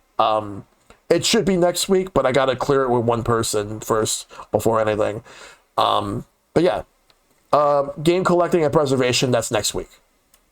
All right, and once again, Maple, Tyler, DB, Max, thank you guys for being a part of this episode. I really appreciate having you guys on, especially for DB and Max, who, since it's the first time that you both are on this show. Thank you guys, I appreciate it as well. And for Maple and Tyler, really great to have you both back on. Anytime. Yep. Yep. Thanks so much. Yes. Thank you. All right. So with that out of the way, thanks as always for everybody that's tuning in. We'll be back next week, so make sure to take care of yourselves. Be awesome. Stay awesome. Tell your lovers to love them. Check on them as always. May you all fight for everlasting peace. I'll see you guys next time. And remember, as I always say, be kind, rewind. Y'all have a good night.